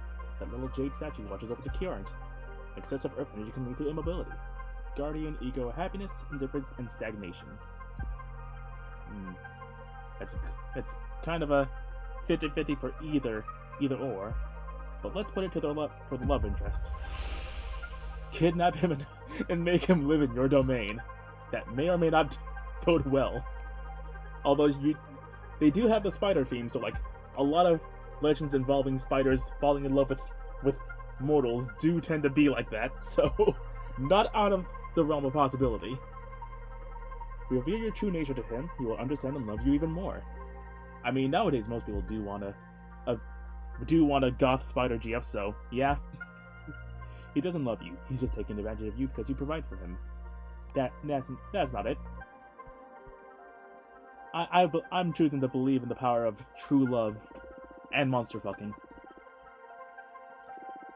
What? Really? So say the cards and I've never seen them err. Yeah, banking on Fortuna's readings being 100% accurate, like he's gonna love Spider Girlfriend. By the Cosmos, this is incredible news. How should I go about it? Tell him over a romantic dinner? Should I surprise him with a colorful spell? In bed? That's the easiest way to his heart. Whatever lets you enjoy the moment the most. Thank you so much, Fortuna. I'm happy with that one. Last card, the Coming of Age. The deity of the shipwreck scrutinizes every secret. The love from the Wolf Mother is infinite. The Mister of Secrets veils the inner truths of the heart. A flood of water can unleash hidden potentials. Mercy, wellness, communication, peace, and power. It's as good as any reading for the planet of Earth. You need to find other ways to disrupt reality. War isn't the only way to mess with the established power, eh? Now that could be some fun. Earth won't give what you need, no matter what you do. Sow the seeds of chaos, girl. Fuck it up. We already established that I won't have to comply with Adana's orders, so why read about exploiting planet Earth? Well, we already asked the question, we might as well check what the deck has to say. Maybe we'll need to harvest that specific entelechy in the future. Knowledge is an asset. Knowledge is power. Okay. Here's my reading. You need to find other ways to disrupt reality. War isn't the only way to mess with the established order. Oh, I've never looked at it that way. But that's easier said than done. Do you want me to draw an extra card to look for ideas? Wow, can your deck do that? Of course, we can explore any concept we want. Disruptive ideas. Card reading isn't just for divination. In fact, I feel the cards work at their best when you use them for reflection. How cool. So not only do we have our first 3 card reading, we have an extra bonus 4th card reading. Genocide. Not very comforting as a disruptive idea. War distorts all feelings, setting what scares you on fire. The light of the blue flames brings forth trouble. The overstimulated fire energy becomes a cleansing power. Death and rebirth. Judgment, test, rivalry, tragedy, change, and rebirth. I mean, I'm all for taking the guillotine to the various world leaders, especially in the current context of the world, but it's what we gotta play. Direct a menace from outer space to the Earth and help them to fend it off. Alien invasion is the perfect way to throw a wrench into things. It's our only choice. For 2 fire energy, we'll take it, Bill. Direct a menace from outer space to the Earth and help them to fend it off. It is another form of war, but it'll create a greater peace among Earthlings since they'll have to unite against a common threat. I mean, yeah? I guess?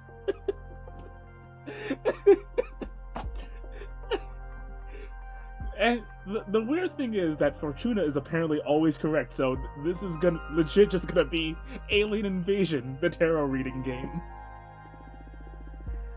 And it'll sure disrupt the entelechy. Whoa, that's Machiavellian! So not even the deck can figure out how to avoid violent conflict. Might as well bring aliens into it. It'd be funny. But it sure beats World War III. Intergalactic World War I. Luckily, I won't have to deal with this anymore. Why did Adana have to put me through this?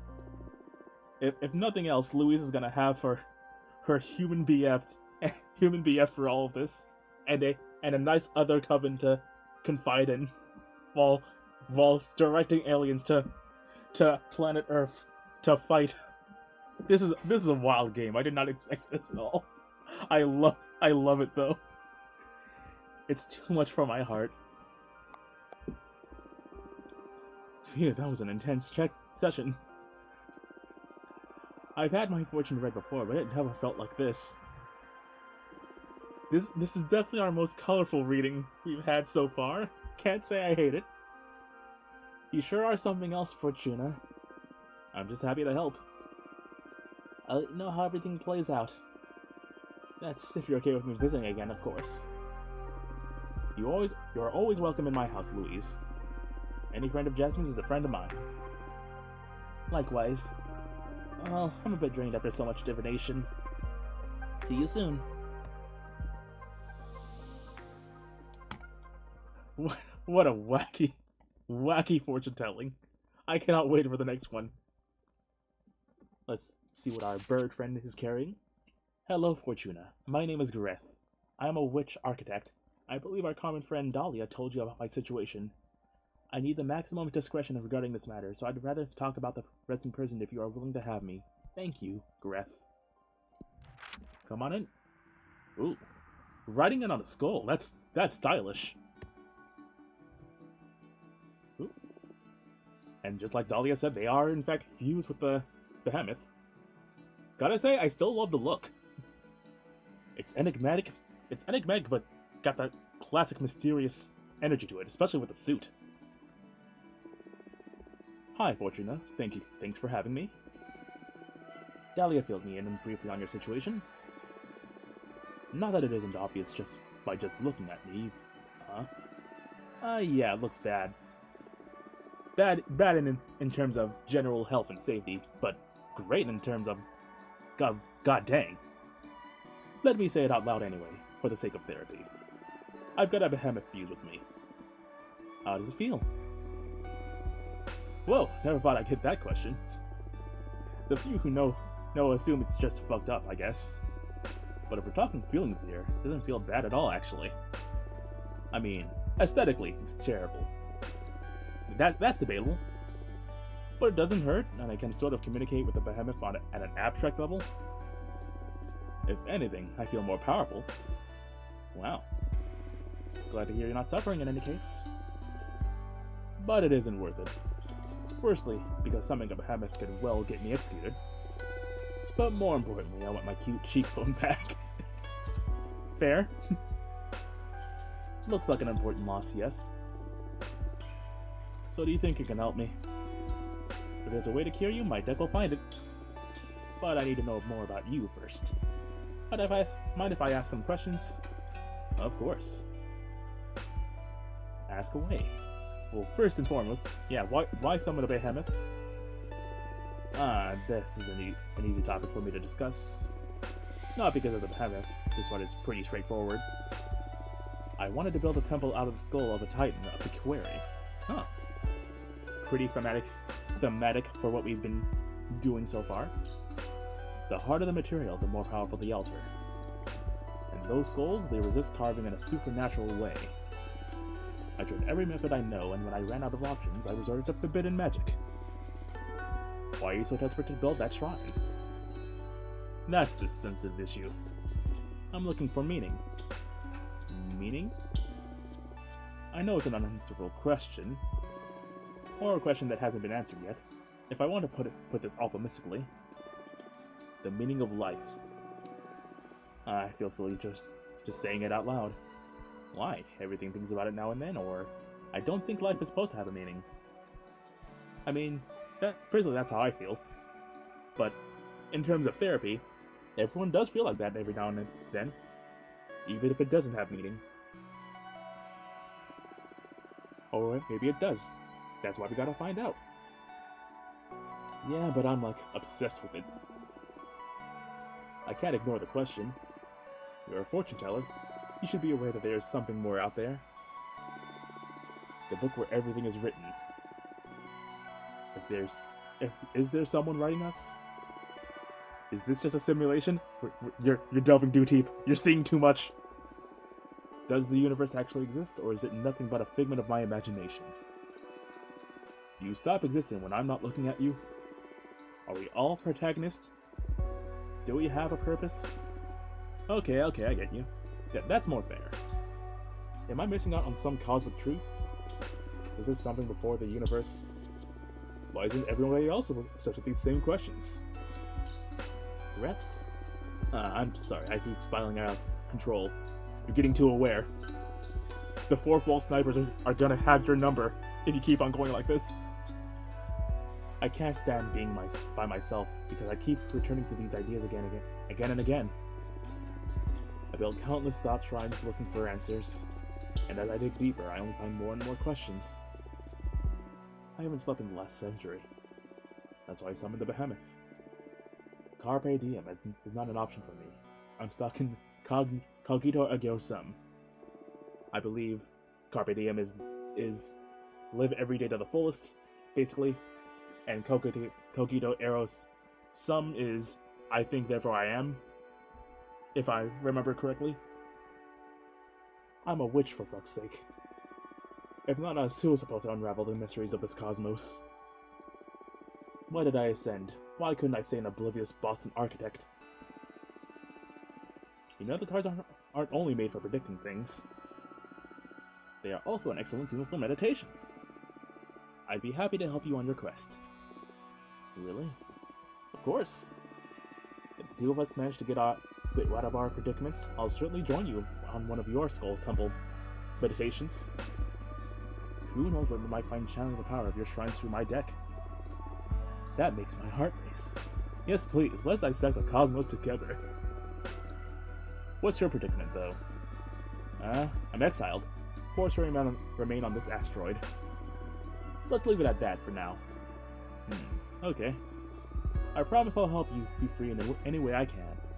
Partners? Partners. We're here to make friends here. How exciting. Everyone always dismisses my project as futile. Thank you so much, Fortuna. Now another question. What do you like to do in your free time? Wait.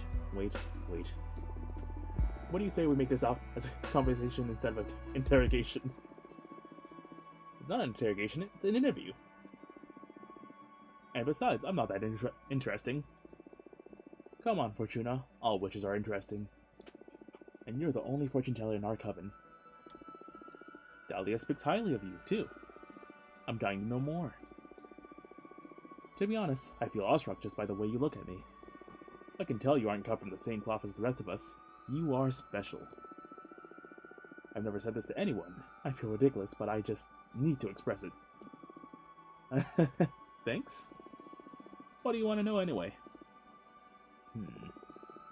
What is it that drives you? Freedom. But that's circumstantial. I mean, ultimately, what makes your life worth living? What is it that drives you? Pleasure, curiosity, achievements? I mean, given she's a witch, probably all three, but pleasure. Why live small when you can live deliciously? Oh, I never have guessed that. You don't strike me as a hedonist. But I am. Interesting. I feel like you're using me for your cosmic studies. Well, I can't miss the chance to pick apart such a wonderful being. It's alright. Bring it on. Thank you so much for indulging me. I am truly enjoying this, though. Glad you're having a good time. My turn now? Sure. Ask away. Tell me more about being a witch architect. It's a made-up title, to be honest. I've never encountered another witch who defied herself as an architect, at least. A pioneer, then. I just like to build things. I was also an architect when I was immortal. But being able to design and execute projects by yourself is way better than overseeing years of development. And all the bureaucracy. Ugh. I'm sure that I ascended out of pure stress. Plus, using magic to avoid having to deal with the laws of physics sure is a perk. Sounds like a pain building things on Earth. You bet. I was one of those people who preferred playing Minecraft in the creative mode. Same, honestly. I just love building things, but not the process of gathering everything to build it. Minecraft. Oh right. We've been up here 200 years. Ah, that may have come after your time. You come from Earth too, right? When did you ascend? 1968. Yep. Yeah, that's a bit before Minecraft. Whoa.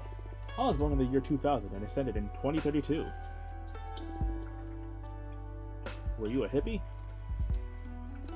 Not really, but I met a lot of them. I had a food truck and visited a lot of events. Had a side business reading tarot too. That sounds really cool. Glad to know you're not one of those medieval witches. I can't stand them. Yeah, they're so uptight. So, Fortuna, tell me, what are your thoughts on relationships? You asking me if I'm single? No, silly. But are you? Yeah.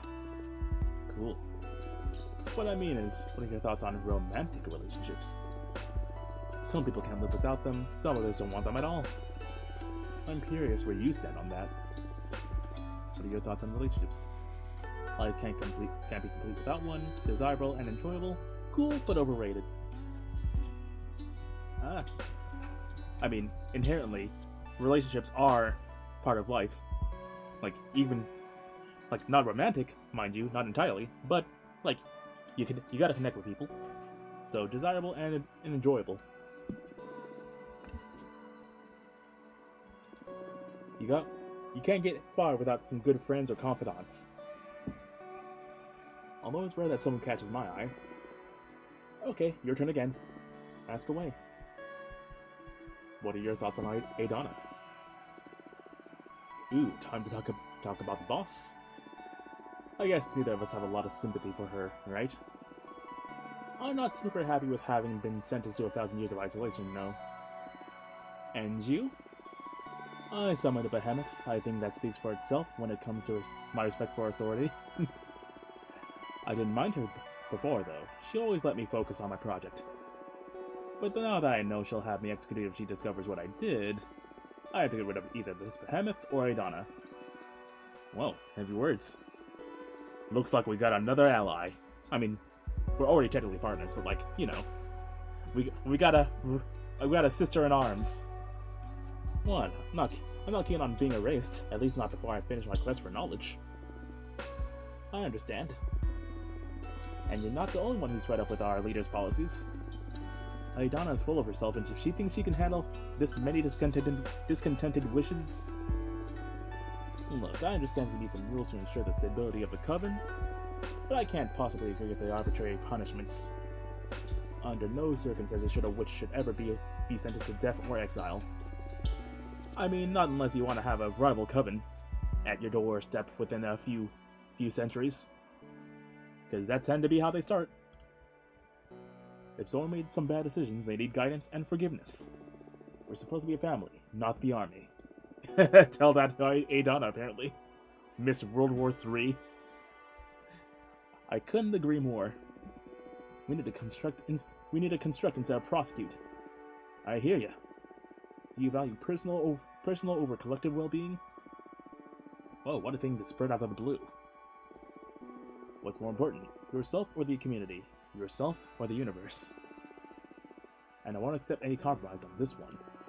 Ultimately, should you have to choose, what should thy priority be, the individual or the group?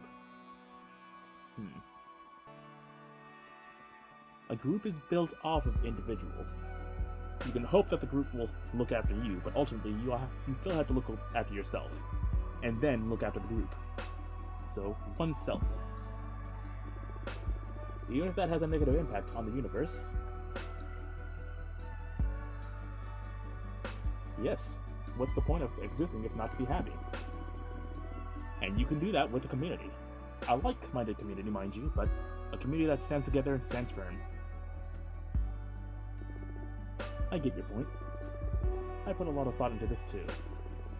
Reality is a construct, after all. Why be miserable if everything's going to vanish as soon as we're unplugged from the cosmos? Happiness can come from making others happy. You'd be lucky enough that it does for you, though. True. I guess there's not the definitive right answer for this one. More questions? Ask away. What do you like to do in your free time? I spend most of my time on my project. But on the rare occasion when I'm burned out, I like to read. I read essays and arcane texts. Mostly philosophy, so I guess I don't ever really rest. While I do enjoy taking extremely long baths, even then I can't stop thinking. I'm cursed about my never-ending quest for illumination. Have you met Jasmine? I haven't, although Dahlia speaks about her often. Why? She may have something to help you get your mind off things. Jasmine's specialty is tea craft. She's helped me through many difficult times. Cool. Wish drugs. More or less. But without the drawbacks of the substances produced by mortals. I'll try anything. Hook me up. I'll let her know. Fortuna? I feel like I'm ready to get my fortune read. Yes, me too. Shall we? Let's do it. I imagine the main topic here is how to deal with that behemoth of yours? Yes, please. The behemoth. Also, I'd like to ask about my personal quest while we're at it. Ooh. Who the heck is cutting the hell grass at the current hour?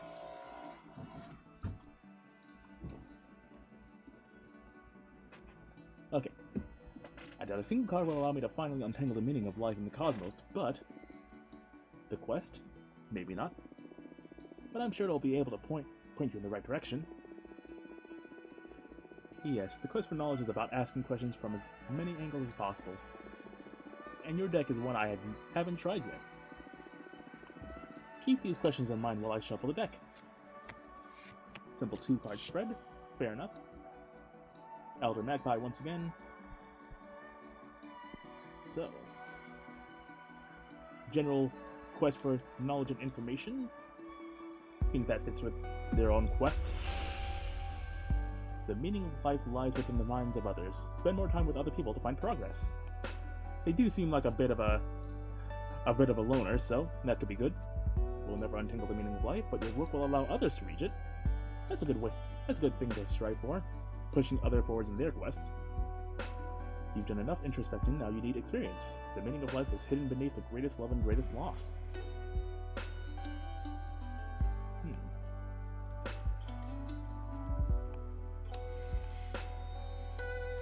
Either one or two. I think having them branch out a bit more and, you know, make this friend group a proper coven might be a fun way to take this, so. The meaning of life lies within the minds of others. Spend more time with others people to find progress. I don't have the patience for that. I find most interactions to be pointless. Thank you. I don't mean you, silly. I'm enjoying this. I get easily bored of company for the sake of company. I need stimulus in my life. Interesting, important conversations. But maybe that's the point I'm missing. Wasting time playing around. I guess ideas need to be pollinated. All work, no play. Makes you a dull architect. A lonely mind can run out of ideas, become sterile. Exposure to other lifestyles and philosophies can challenge my frame of mind. Makes a lot of sense. You helped me a great deal, Fortuna. Thank you. My pleasure. Good reading, I'd say. And the Soul Bouquet. Got no choice but to play it for the behemoth, so conquer them. The behemoth is feeding off on your fear. Stop being afraid. It's your turn to intimidate them. I mean, that's been working with us so far, so you will never be free, even if detached. The behemoth seed will remain in your brain forever. I mean, if we speak from experience, then clearly we're doing something right. Conquer the behemoth? Easier said than done. But I like the idea of turning myself into the scary one. If the deck suggests it, it's because it's possible. And you certainly have a great deal of presence. You think so? Come on, look at yourself. I mean, you're crazy enough to fuse yourself with one, even if unintentionally. Who knows how far you'll go to reach your goals?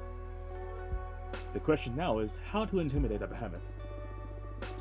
They might seem all otherworldly, but they're fools. But they're fools the same as us. How do you know that? Clairvoyance. Okay. Do you want to look into anything else? No, thank you. You've given me some ideas about how to get rid of this behemoth. I'll do some research on my side, too. Cool. Let's meet again soon, to teach this bastard a lesson. Looking forward to it. See you soon. And they're off.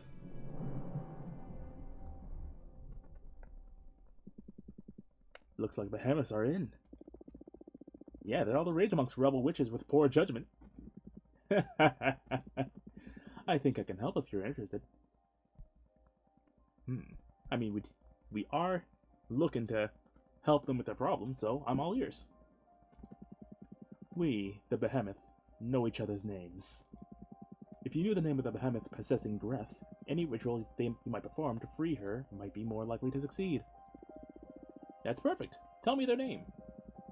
I know we're partners in crime, but I'm not about to give up one of my siblings. Not for free, at least. Am I not paying enough to you already? The duck stuff is one thing. This is another matter. Alright, what do you want? Don't fret. I just want a bit of that delicious power you're harvesting. 5 units of fire to betray a fellow behemoth, plus 2 of air to release their name to you witches. You don't need to answer right now. Save up, decide if you're interested or not. And when the time comes to try and free Greth, you just let that energy flow to me and I'll whisper the behemoth name to your ear. I see. It's not too high of a cost, right? I mean, 5 fire, 2 air, we have plenty of that already. Pretty sure we can even make some cards with both of those elements and we'd still have plenty left over, so when the time comes, we'll hopefully be still well in stock. Just a bit of magic for your dear mentor. It's not the amount, but the thought of what you're planning to do with it. Still afraid of me after all this time? Just cautious.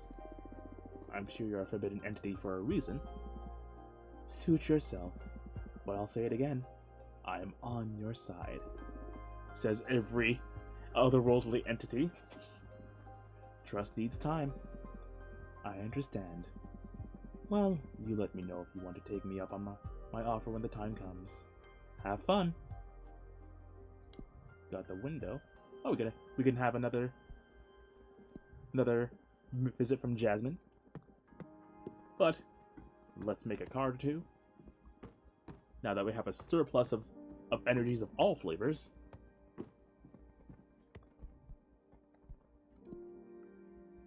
And since we're looking to do fire energy in the very near, or needing to spend fire energy in the very near future, let's get to spending some of it to see where we stand afterwards.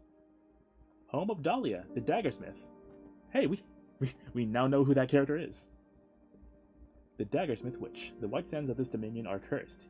Earth sediments wake up and transform into bone daemons. Dahlia hunts them and uses their bodies and innards to craft ceremonial knives. Interesting.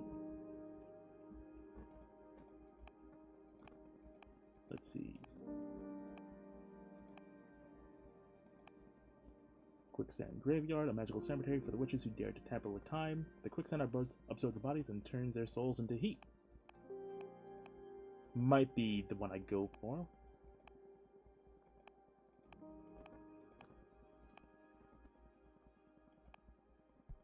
Let's try the Quicksand Graveyard. And I think we finally go for the Duchess of Solace. I should read her thing. A fairy that offers her services as a dominatrix for sorcerers lost in lust. When a witch draws her weapon from passing, she can reach a point at which her libido takes control. With her extensive erotic repertoire, the Duchess of Solace has never failed to exhaust a lustful witch and return her to normal. It's that kind of heat you see in the desert. And I believe she also had a matching thing. Yep. Popular tongue amongst witch summoners to tame fire elementals. The spirits do not submit because of the pain, but because of the pleasure. The fire whip of dominance, which is thematic. That'll leave us with 3 of them, but 3 fire energies, but that's still plenty to build back. We'll have the mistress there, standing on the skull, as is her wont. Can we... Yeah, perfect. But yeah, we still can't have the... Like, I guess we can kind of thematically... Like, she has it wrapped around her hand for the leverage. And then have this as well on the other end, so that she's never without either tool of her position. Not sure what this is. Not sure I want to know. But we'll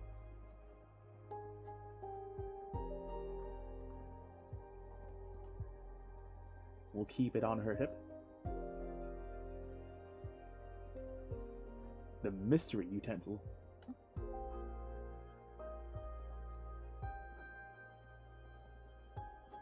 Why not?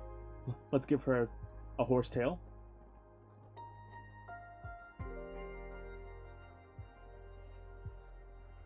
Maybe even do something fancy with this.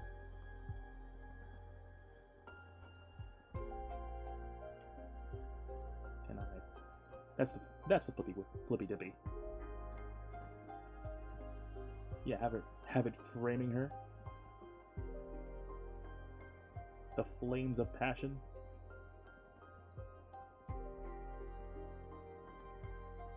A bit busy, but has a sort of flow to it as well.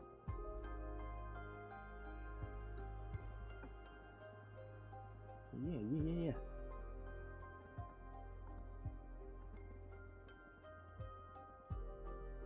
And then we have the sword pinned into the ground behind her as well. Because passion comes in all things. Very simple card, but still very nice. Disdain. Overflowing with hate and regret, the quicksand taints the visitors. Those who forget the safe rule will be consumed by tragedy. The fire whip exalts the odd pleasure in conflict. The overstimulated fire energy becomes a cleansing power, death and rebirth. We're getting a lot of cleansing power from fire. A lot of change, rebirth, and tragedy, and rivalry.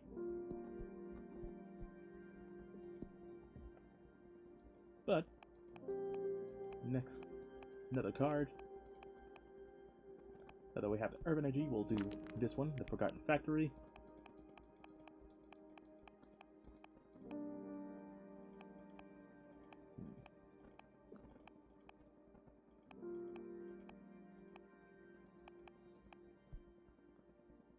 Pilot from the Shina cult.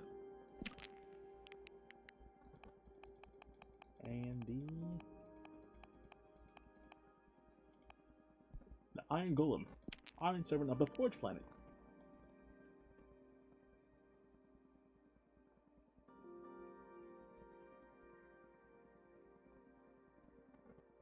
Yep, this is definitely something being built.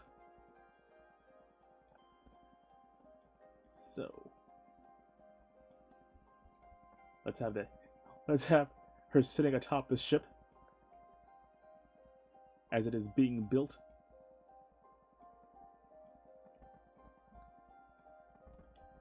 There we go. Kind of got a Megazord kind of thing going on.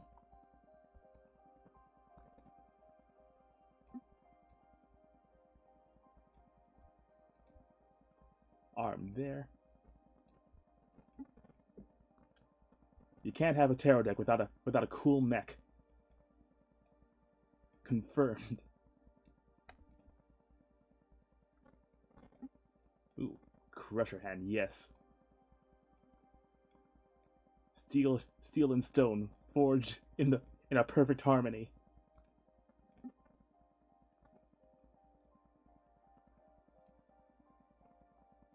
Ooh. Well, we ditched that arm. Ready for battle.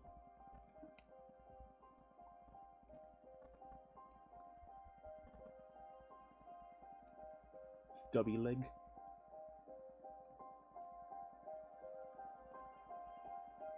There we go.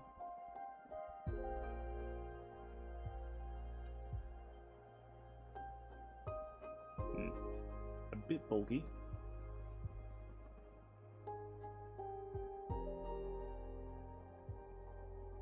But we can make this work, I believe. Yep. Broken leg.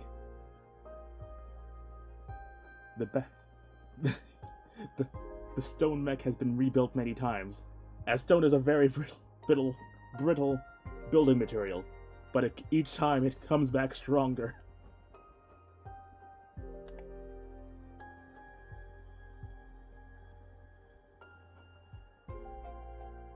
There we go. You can't hate it.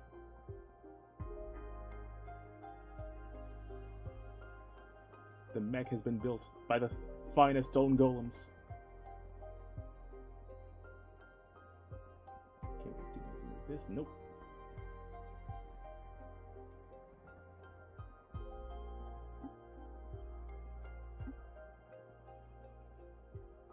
But I think we go with a...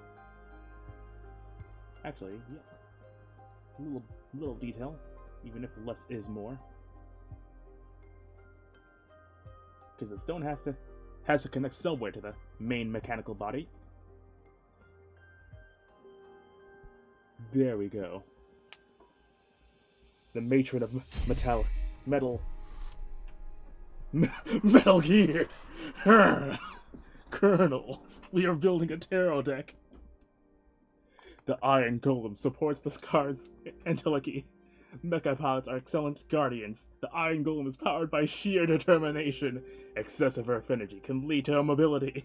Alliance guardian, ego, indifference, and stagnation. Truly, this is the best possible outcome. Alright. We kept our friends waiting long enough. Let's answer our messages, and I think that would be a good ending point. Because I'm feeling that we'll probably have another very long cutscene ahead of us. Ooh, we also got another message from Dahlia in the time we spent. So, hey Fortuna, how did it go with Grief? I came up with some of my own ideas on how to help her, but I could use your input. Let me know when I can visit. We went Dahlia Jasmine last time, so we'll do Jasmine Dahlia this time. What happened with Louise? Is she really leaving the coven? Can I come over to talk about it? Your friend, Jasmine. Absolutely.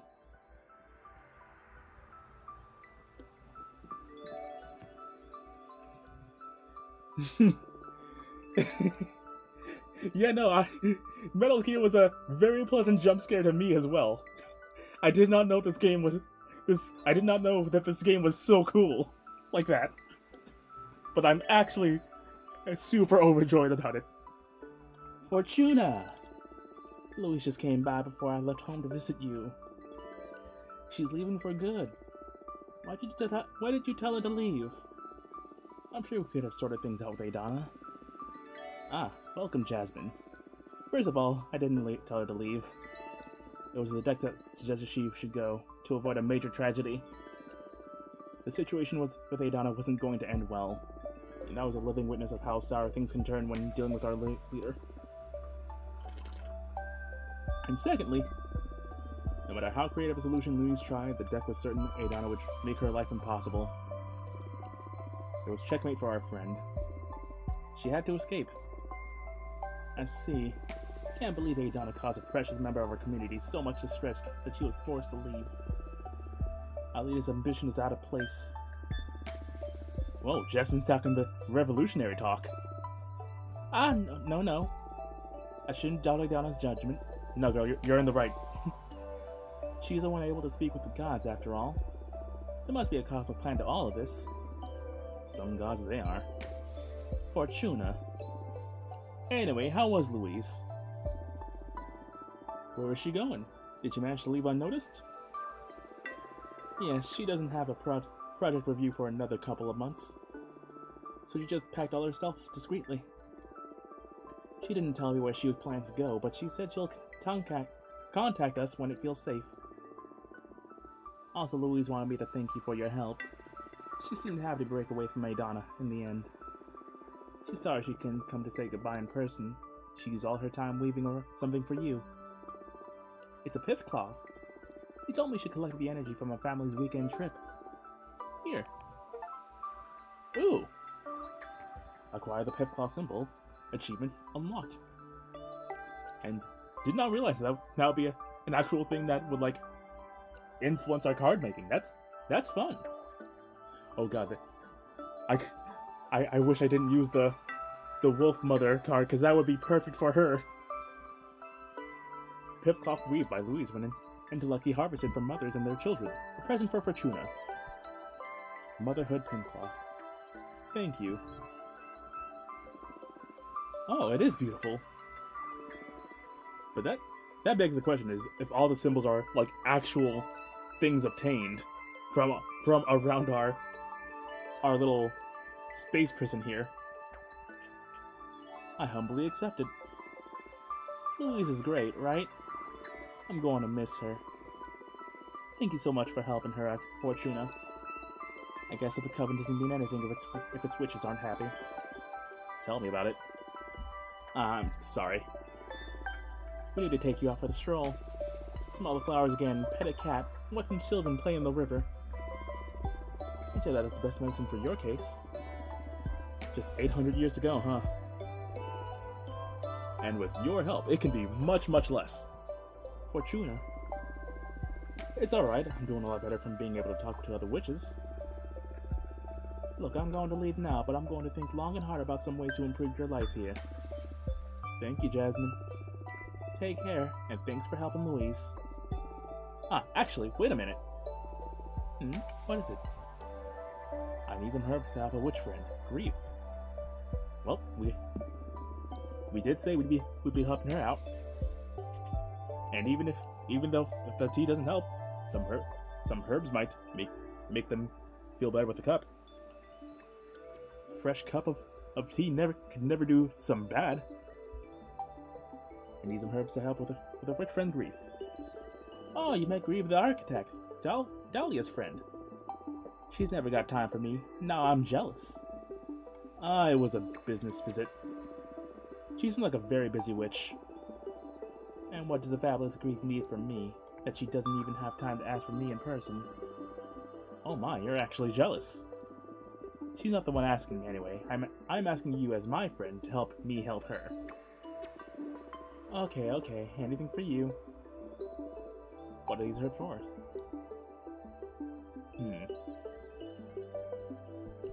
I mean, my goal here is to make our friend group interlinked.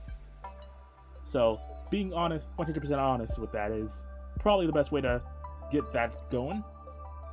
We've been possessed by a demon, Behemoth. It could also be a good reason why Grief wouldn't come to Jasmine directly. Oh, that's forbidden magic. Yes, an experiment gone awry. We need you to be discreet on this. How can you ask this of me? We need to report to Adana immediately. What? No. She just made a mistake, and we're trying to fix it. I'm sorry, but no. I'm not doing this for your own good, Fortuna. Behemoths are forbidden for a reason. The magical pack is the most sacred thing. It keeps us witches from breaking apart.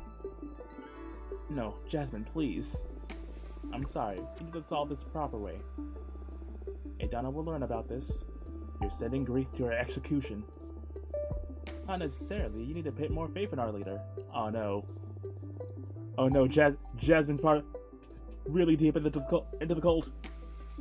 I'm sure she'll be fair and will look for a solution. I doubt it. Please, Jasmine, don't do this. I'm sorry. It's for the good of the Coven. And for your own good, too. You wouldn't want to add to your sentence, right? Jasmine, We will fix this. Trust me. Well, that's gonna be a very unpleasant turn of events. Well, at the very least, we can fill Dahlia in. Nice to have you again. Hey, Forts. Forts. That's I guess that's a nickname for Fortuna. Hey, Dahlia. I know it's been 2 centuries, but I still don't like any abbreviation of my name. Oh, shoot. I thought Forts would work. We've been through this too many times. I don't like Fort. I don't like 40. And I especially don't like Tuna. But Tuna is so cute. Not funny. It's kind of funny. Okay. So you found a way to help Grief? Right. I've been researching some exorcism methods, and I found some censored texts. They don't mention Behemoth explicitly, but they might be the perfect solution for this case. There is a way to quite literally sever extra-dimensional beings from a witch. Oh yeah? How? With an enchanted blade. I'm going to forge a Daemon Bone dagger to cut that bastard down. That sounds dangerous. I know my way around knives, trust me. You're right. And you mentioned you need my help with this? That's correct. For the ritual to be most effective, I need to imbue the dagger with an essence kindred to Grief. And I was wondering, since you put it through your wonderful deck, maybe you could point me to the proper energy? But when you know best, you've known Grief way longer than I have. I know, but I can't wrap my head around her. She's so self-absorbed, always focused on her projects. I realize I can't really tell. You don't need to disclose any sensitive information to me, but I've experienced firsthand how incisive your divination can be.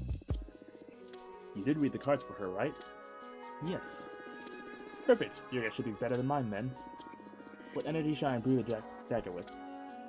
Individualism, determination, truth, dread, philosophy, or architecture? They aren't. Grith isn't an architecture witch, but she is all about philosophy, so there's no real bad answer, except probably dread. Except probably dread would be good for the Behemoth, so I'd say philosophy. Ooh, that sounds right. I'm way too simple to come up with such an essence. I'm more about fear and strength and joy. I don't even consider philosophy a type of essence to begin with. Alright. I'll smith the most impressive dagger. Just you wait, Grief. Alright. Wow. Goodbye, Dahlia.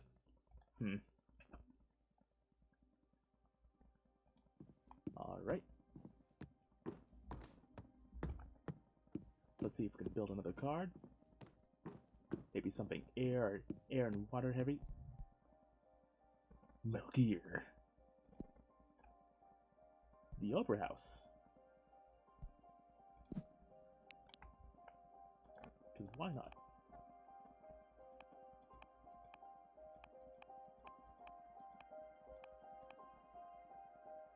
We don't have the energy for that. That throws my idea out the window.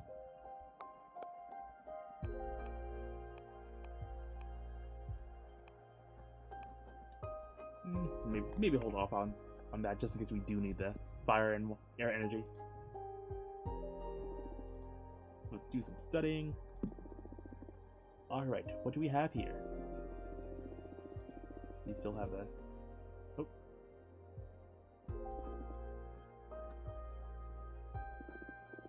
I just now realized that this is different text, despite being the same opening, so that's unfortunate. I'll have to find a way to go through all that, since I did kind of skip through all that. Good chunk of it too left out of context. Dang. But let's go to sleep. See what the new day has. You hear about You're performing a dance in front of 100 jade statues. You dance and sweat for 3 full days. You fail the final step and the statues crumble, and you are engulfed in black flames. You enjoy it. Different dream from the judge. Nothing new. Unless I'm missing something here? Nope.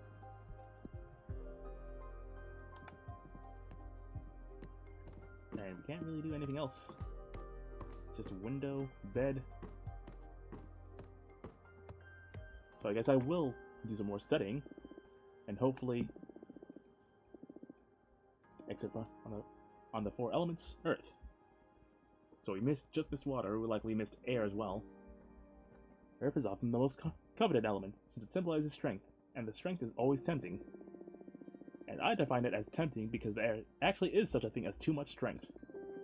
I've witnessed many promising students fall into the honeypot, but what is the ultimate representation of Earth? A rock, and the most outstanding characteristic of a rock is its immobility. True masters of Earth don't hoard strength, it's all about balance. Because strength can not only be drawn from you, but from your peers, your tools, and your opportunities. Picture pieces of different kinds of wood. The lightest one may be at the mercy of elements, but the sturdiest one is more likely to fracture. An earthwitch should aspire to become wicker wood, which bends before breaking. Combine earth with earth, and you will provoke the paradox of the omnipotent stagnation. The most powerful stalemate, the inability to exercise your own might. Let's read some interactive fiction. The Hand of the World by Ava Sid. The girl was ambling along the path, shrouded in the smoky haze of dawn. She was crying. The words of father still echoed in her head. The warmth of his last kiss still beat on her cheek. Since you were born, I knew there was something strange about you. It's time for you to join your kind. And without further ado, father left her in the thick of night. The path was narrow and marked a trail that was easy to follow but hard to swallow. A slight furrow of land that led to a whole new life. After hours of walking, the girl stumbled upon the knocker of a trapdoor on the ground, right where the path ended. It was a beautiful and antique-looking piece, a hand carved in bronze holding a sphere between its fingers, a globe. She pulled gently, and the hatch reacted to her touch by opening diligently. The globe was waiting for her. The girl entered the blackness beneath the floor, groping the height of the steps until she emerged into a dimly lit room. As her eyes became used to the gloom, she spotted the hunched silhouette of a woman at the back of a vaulted chamber. Welcome, my child. From now on, you will be the daughter of another flesh, the sister of another blood. Are you ready for the initiation rite? No, I want to go back home, or I have no choice. I mean, we've all seen these stories. We know how the children react. They want to go home because they're scared and confused and lost and they don't know what's happening. That's not possible. You have belonged to our sisterhood since you were a seed. Now you have to blossom here. You carry within you the primordial force that secretly rules this world, but such a power needs to be tamed. Power requires sacrifice, just as the world needs balance. The woman approached her. Her skin was wrinkled like the ridges of a freshly plowed field. The force rested the spaces between pairs of opposites. We must relinquish one of our senses to focus that force. Sight and hearing govern the rationality of people. Smell and taste drive their emotions. The girl struggled to understand. What about touch?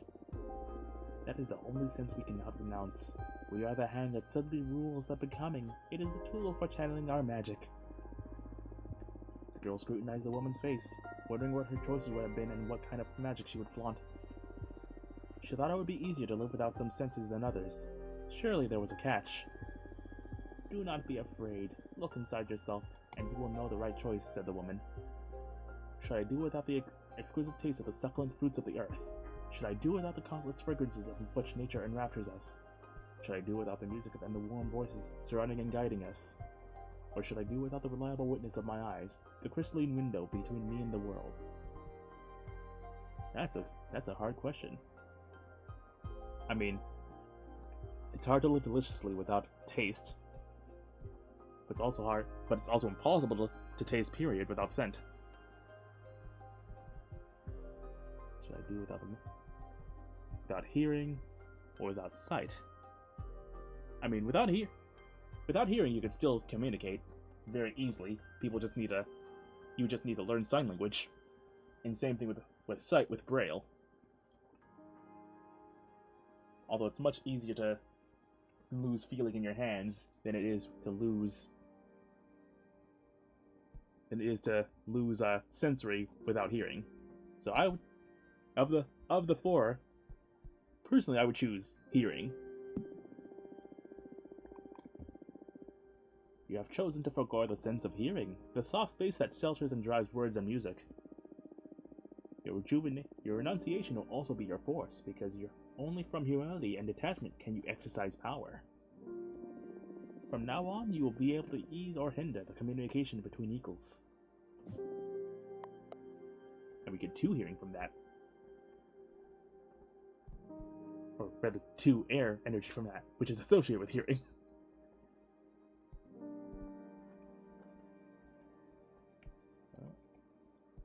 Back. That's what I gotta do. And can I do the thing now? Nope. I need more fire. Let's see what else we can build.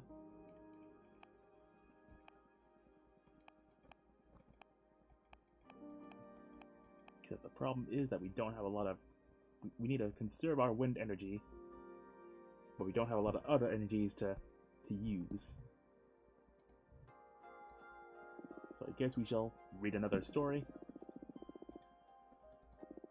Last One Standing by Giada Savarese.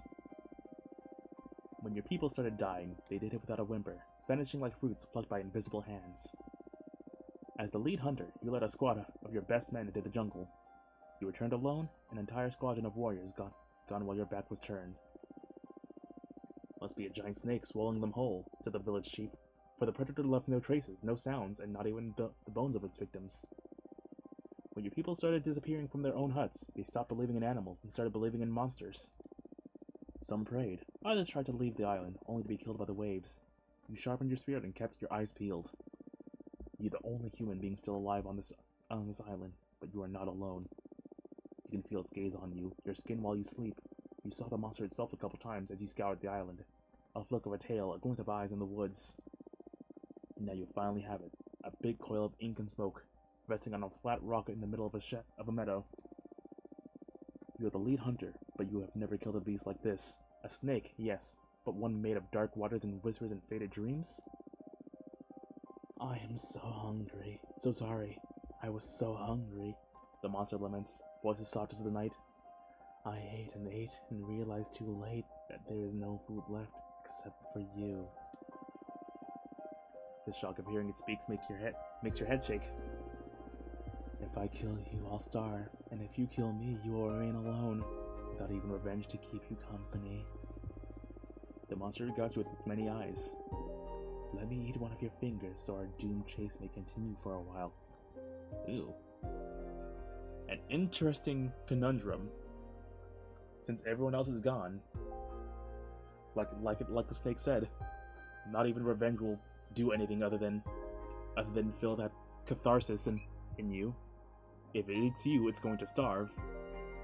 But also, maintaining this game for too long means that nothing else is going to happen. You're both just delaying the inevitable.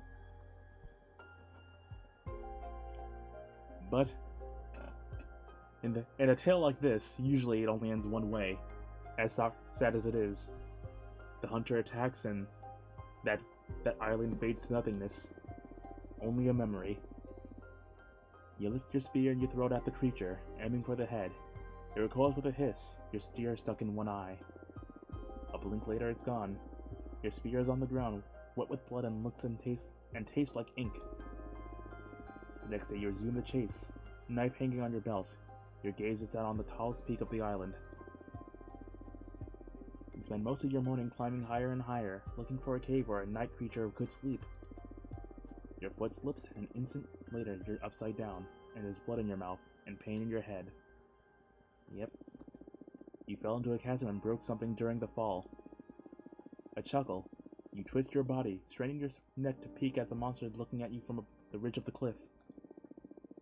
It looks different than before. more swollen and yet less solid, stretched thin. I am too weak to help you, a mournful laugh. It doesn't even feel fair to eat you like this. The creature slides down, but instead of opening its maw, it spreads its coils, enveloping you in a kind, cool embrace. You fell asleep and dream of stars. You never wake up. 6 water, 2 plus 2 water and plus 2 fire, if I'm reading right. We head to bed once again.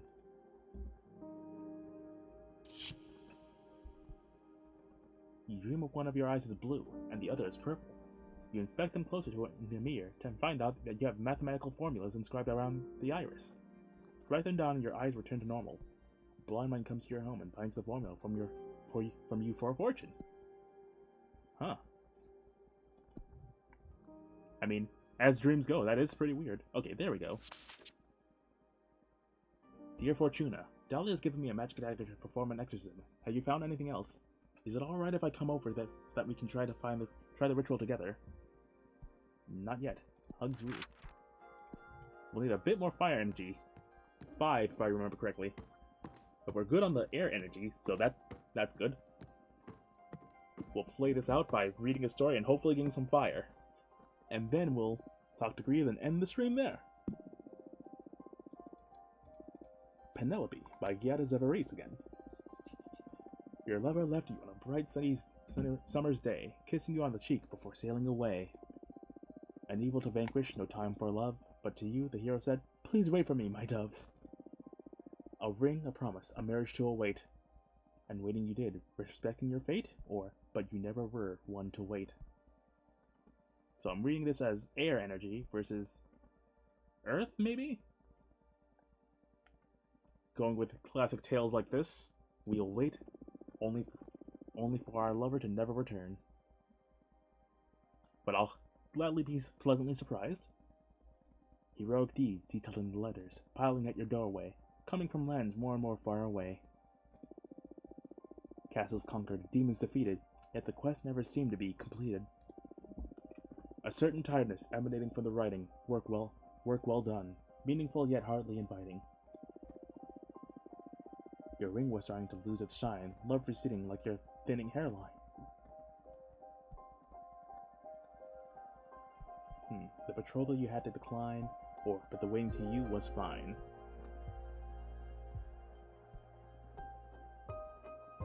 Let's choose to decline. Guilty for wasting your youth, or for not waiting enough. It kept you up at night, that regretful afterthought. Too old for marriage, you settled for less. Some chickens afield, the wind's gentle caress. And while your hero never returned to thee, in your dreams at least you two live free. At last you two live free, other. Oh, we got water and earth from that. Nope. Alright, what do we have here? Exit on the 4 elements by which Enya. Out of fear, fire is the most respected element. Since it has always represented conflict, fire is an element that most initiates tend to avoid. Who would desire conflict? However, ignoring conflict will leave you at its mercy. What should live with her eyes closed? As with any other element, fire is within everything. There's fire inside a cup of tea for its potential to be poisoned, to burn your tongue because it reminds you of a deceased lover. There's fire within any friendship. Even if they are kept at bay, concepts such as rivalry, envy, or anxiety are always present among sapient beings. It is when you ignore them that you can become possessed by them. A master of fire is able to walk among the flames because they know them and know how to avoid getting burnt. Moreover, a master of fire is a force to reckon with should they decide to unleash those flames. Something curious happens, though, if a witch decides to combine fire with fire. Rebirth. The nature of entropy pushes everything towards its ends. However, the end of the beginning is a new end, which is the beginning of yet another end. Ad infinitum, ad nauseam. Fire and fire opens the gates to everything new. Well, we can't do any more story readings, so hopefully we'll be able to get a card reading in before Griff and I decide to do the ritual. Let's invite her over. Watch her swoosh right in. Hey, how are you feeling? Corrupted? The behemoth is just beginning to taint my thoughts, and I don't like how powerful it feels. Still want to see this through, or... Of course I want to. I'm way too proud to let this extra-dimensional asshole take all the credit. I feel ya. Okay, what did you find? Let's use everything in our arsenal. The ritual will mainly revolve around Dahlia's Daemon Bone Dagger. It truly is a work of art. Here, look. Very nice. How can Dahlia be so talented? She told me that you helped her create it? I just shared some insight with her. What about? She wanted to know what kind of essence you used to enchant the dagger. To craft a blade that has the highest affinity with you. Oh, cool. So that's what she called this, the Philosopher's Edge. That is a very good name for a dagger. I guess I am more of a philosopher than an architect in the end, huh? You build thought shrines to literally lock yourself up inside to think. That's true. It's so obvious when you look at it from the outside. Maybe I should stop calling myself an architect, which, huh? You really built thought shrines to lock yourself up inside to think. True. So first of all, do you mind if I summon a Fate Master's Disc to check on our chances of success? Of course, but what's a Fate Master's Disc? Of course, it was invented about 80 years ago by Junreshia, the mathematician witch, so you would know about it. It's a special sigil that reads fate strands. When you find yourself alone for a critical and identifiable turning point in your life, you can bind your soul to the disc so it reads the probability of whatever you want to happen. Wow, I like it. Sounds like a great companion to my deck. In short, we can read how effective whatever actions we perform in the ritual will be. Knowing the percentage may not change anything, though it's just for peace of mind. On the contrary, it sounds really useful. As per the third principle of divination, just the act of observing your chances affects your chances. I didn't consider it that way. I hope it affects them for the best, huh? Anyway, here's the disc. 13 to 70 to 18? Oh. My chances aren't as good as I hoped. It's no small thing, exercising Behemoth. But we haven't taken everything into account yet.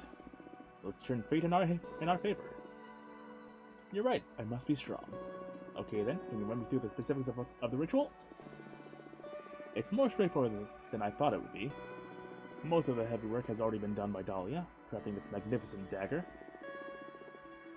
You need to insert the blade into my chest. Me? You need to try and leave one side of the blade facing my flesh and the other side facing the behemoth. I've never stabbed anyone in my life. It's not so much stabbing as precision cooking. That's still not comforting, especially on a living person. You do cook, right? Yeah, I know my way around kitchen knives, but this? I can't do it myself, Fortuna. I believe in you. Why don't we call Dahlia and have her cut you? No. I want you to do it. I feel a special connection to you. Girl, we are a witch. We do fortunes, not we do fortunes here, not fillets. Look, the percentage on the disc went up just from me explaining this to you. We're on the right path. Dahlia told me the ritual will be more effective the stronger our bond is. I pretty much opened up about myself to you in a way I haven't for ages. So I believe the shortcut to make our bond more powerful would be if you told me something intimate about yourself. The less people know about it, the better. Okay. Tell me something secret about yourself. I summoned a behemoth too. I've tried to kill myself numerous times when exiled. I have a sister. Her name is Patrice. I used to own a food truck. I mean, these two are pretty well known. This is pretty heavy, but also could be implied. But how about some kinship? I summoned a behemoth too. Shut up. You're putting a god in my hands, so I guess it's only fair I do the same. Abramar, show yourself. Holy cosmos. How is this possible? No one's knows about this, not even my closest friends. We're up above halfway though. That's good. Why do you have a behemoth? I don't have him. We're partners. We're only talking today because I summoned him. I couldn't endure my exile anymore. So I called upon him, and we're working together to regain my freedom. Abermar is the one who taught me how to channel Arcana to build my own deck. I owe him my life. That is, for lack of a better word. So cool. Fuck, it feels so good to say it out loud to another person. Thank you for understanding. Are you kidding? I'm like the ideal audience for this kind of revelation. Jokes aside, thank you for trusting me. I feel really fortunate. And this goes without saying, but you can rely on me. Now we're sisters in the forbidden. The best kind of sister there is. Abermar, you can leave us now. Understood. Time to put me under the knife? I'm not ready yet. You will never be more ready than now. And I'm ready to accept any consequences. Just let me meditate for a couple minutes just to gather my focus, okay? 2 whole minutes? That I have, sure. Thank you. Moment of truth. Have you made a decision? Do you want to pay for the behemoth's name? 5 of fire, 2 of air. I'm pretty sure we don't have that. Maybe Abermar's willing to take a lot more of another energy? Yes.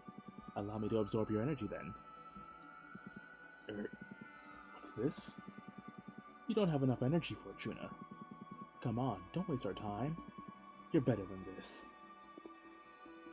Yeah, I was hoping to get that fire drop, but apparently it's not in the cards, so...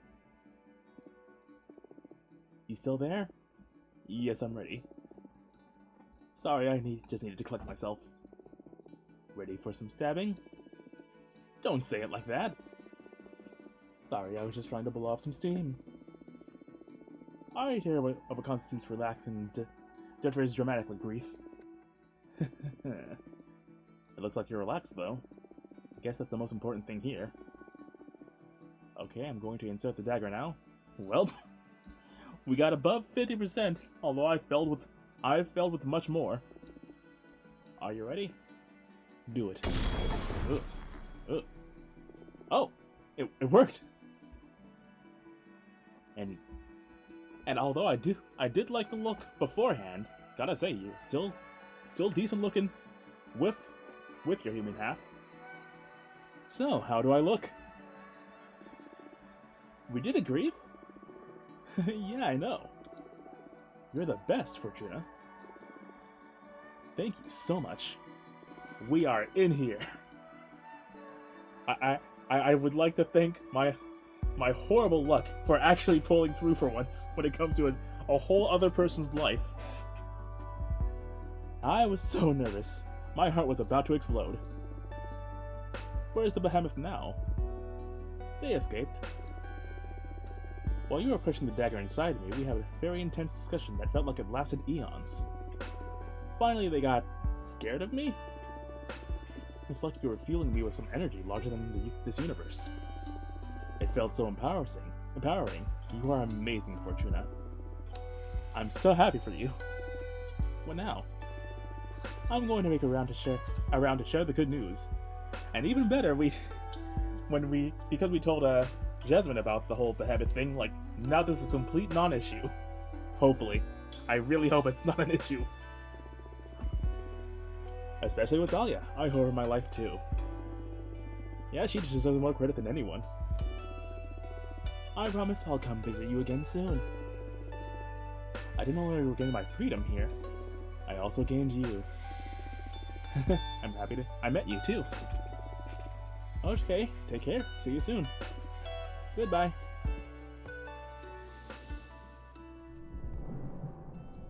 All in all, could have went worse. Went extremely well. And that's all we could hope for. What a busy life all of a sudden, huh?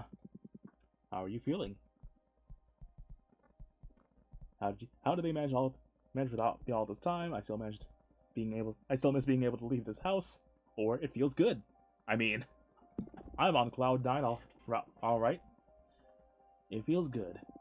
Life is worth living again. Haha, glad to see your mood has improved. So what are your plans now? And even better, we have a lot of energy now. My biggest concern is still Adana. Sooner or later, she's going to find out about my new deck. If I wasn't to be free, I'll need to deal with her at some point. Well, the Cosmic Wheel is already in motion. Look how quickly you reconnected with the Coven. Just stay alert and seize any opportunity the universe throws at us.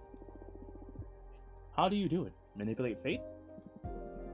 You tell me. We're not so different. Not really. I mean, I get to read into possible futures. But escaping from Adana's sentence was an impossibility until I summoned you. Are you sure? It was by your will that I appeared. You're the one making the jigsaw fall into place. Are you suggesting that I'm not the one that created you? Or that I'm the one that created you, rather? No, not in there. What? Please, witch. I was just trying to encourage you. You owe me a lot, and you're paying a high price for all this. Don't forget it. But you summoned me. That speaks volumes about the power of your will. Have more faith in yourself. Okay, no need to mock me. Look, a falcon has arrived. Oh, could it be from Thea? That looks like her falcon, yeah. One more message and I'll end stream there. Dear Fortuna, I have terrible news. Please invite me to your home ASAP. Oh boy. Yours faithfully, Thea, Arbiter Badge 210, rank Waxing Crescent. We've done a lot of good and no good deed goes unpunished. Sad fortunate. Ah, Fortuna. What is it? What happened? It's about your leader. What about Adana? Adana is dead. Let's go! Rip in peace.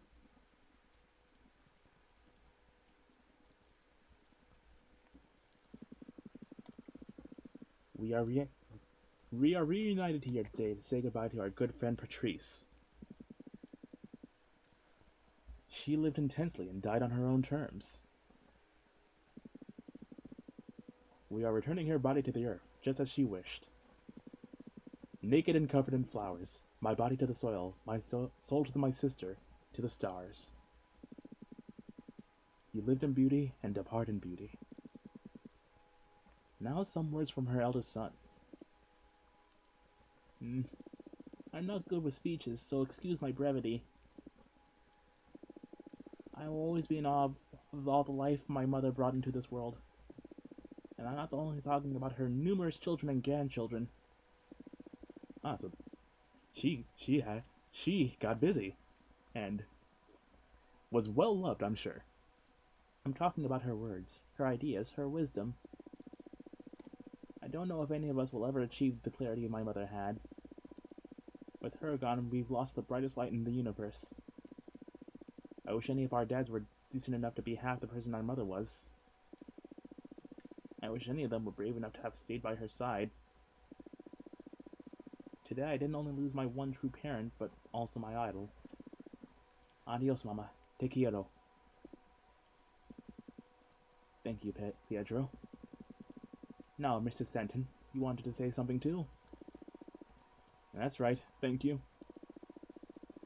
I feel lucky that you're all letting me be part of this moment. I wanted to share with you how much of an inspiration her family was to her. She always spoke of you so dearly. She loved you more than anything. Patrice could strike you as a cynical person at first. She always had the I'm too smart to be wasting my time with you vibe. But she was ultimately driven by love. Love of life and the human experience. I've been extremely fortunate to have been her editor for the past 20 years. And I know for a fact that she has been a mother not only to you, but to hundreds of thousands of readers around the globe. Her unique perspective on pleasure and joy has been an inspiration for many women from many cultures. She's leaving a bleeding wound inside many hearts, but also a legacy. The world is stronger and healthier thanks to her. And that feeling, that energy, will never die. Thank you, Patrice. Thank you, Mr. Stanton. Now to proceed with the last rites, Wait, I want to speak too. Ah, of course, go ahead. Grandma. You aren't really gone, are you? That body covered in flowers, you just had to leave that old husk behind, right? You had so many plans, so many ideas. I can't accept that you let a stupid cancer take away what we were building together, right? Yeah? You haven't betrayed me, have you? Fortuna. It's okay, Pedro, let her express herself. I can't do this by myself. Did you run off to the stars to look for your sister? You promised you would take me with you, to see the cosmos. If you don't come back right now, I'll never forgive you. Maria, I'm sure your grandma will be guiding you from wherever she is. One never truly leaves this world. Patrice's bond may turn to dust, Patrice's voice may have gone silent, but her essence is an everlasting gift we will never lose. Patrice, she's broken free from that name. Now we will call her Autumn. We will call her Tears and Fragrance, a mid-afternoon dream. Enough of the cheesy poetry already. You will never understand my grandmother or what we were doing together. Maria! I'm sorry for your loss. Now, if no one has any more words to share, we will return her to the earth. May your soul bless the stars, Patrice.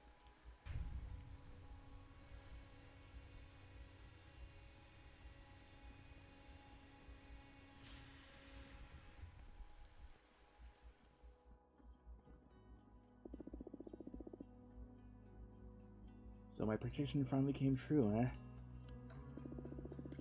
I managed to live 59 years, 11 months, and 21 days. For a second, I believed you'd be able to break free from your fate. You remained a tough bitch even in death.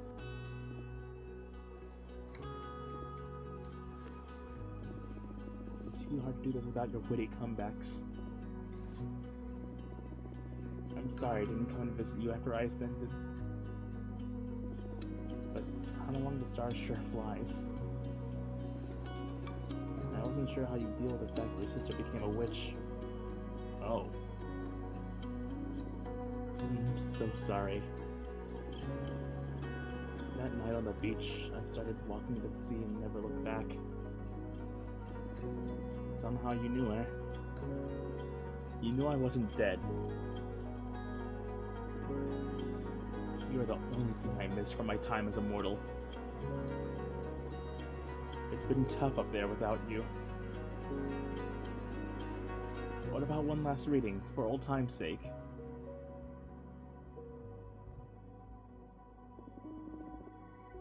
What should I ask about? I wonder how our relationship would have been if I had stayed. Do you mind if I indulge Patrice? Lost life?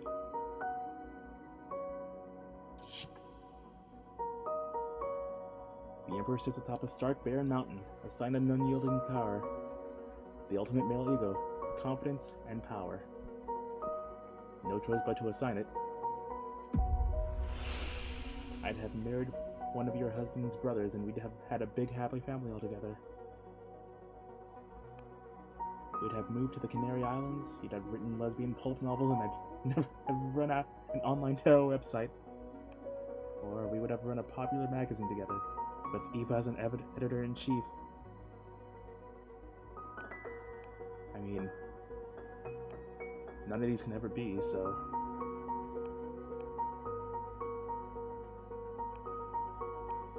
Considering this is Patrice, I'm sure she probably would have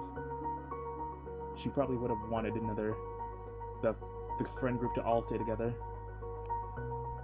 So, we would have run a popular magazine together with Eva as editor-in-chief. We'd have traveled to the world interviewing many celebrities. We'd have given a voice to many women. We we also have made a lot of people angry with our revolutionary ideas. Patrice, I miss you so much. I'm going to miss you so much. What the hell am I doing? Waiting into the hypothetical. How can I be this cowardly? I owe you so much more than this. The first and only time I read into someone's death was for you. It's the last present I'll get real. I'll read beyond your death. Afterlife. I'm scared of that presence I found when you dared me to read into your demise. Those lurking there, watching us from the unknown. Look into its eyes now to see for myself where we're sending you off to.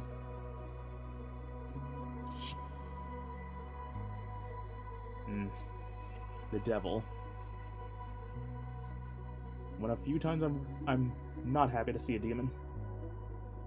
The beast is the keeper of everything that is forbidden.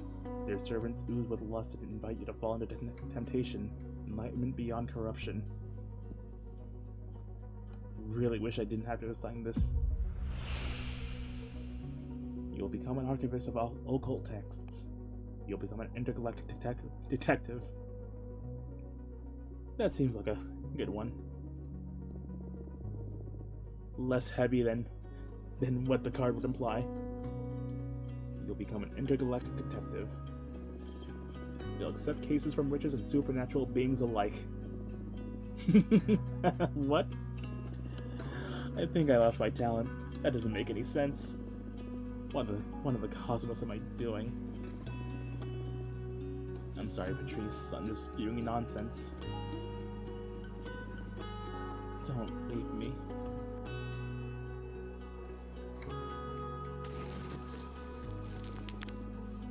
"6 feet under my ass." Huh. Patrice! Fortuna? What is this? Is this the other side? Why are you in cosplay? Patrice, I love you. I love you too, silly. Are we ghosts? No, Patrice, this is the real world. I am a witch, and I believe you are one now too. Fuck me.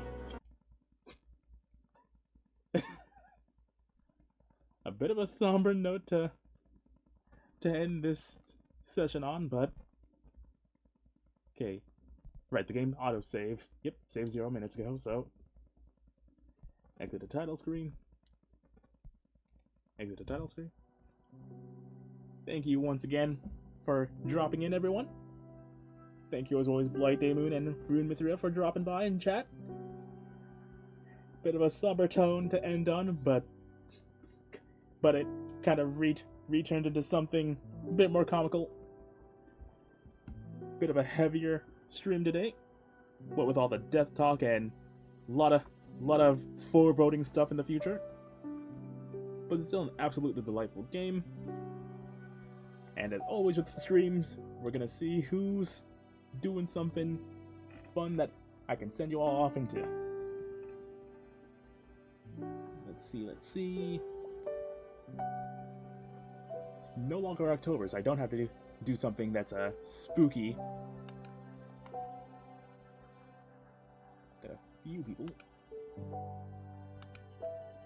Let's see. Ooh. Alright.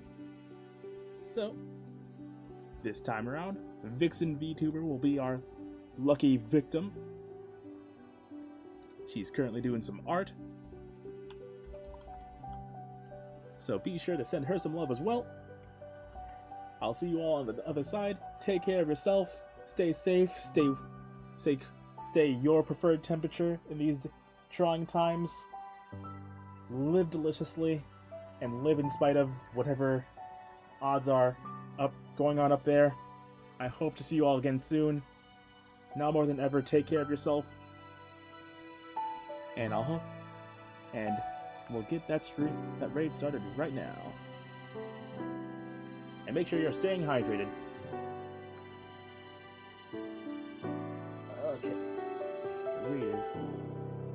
start in 1. See you all next time, and take care.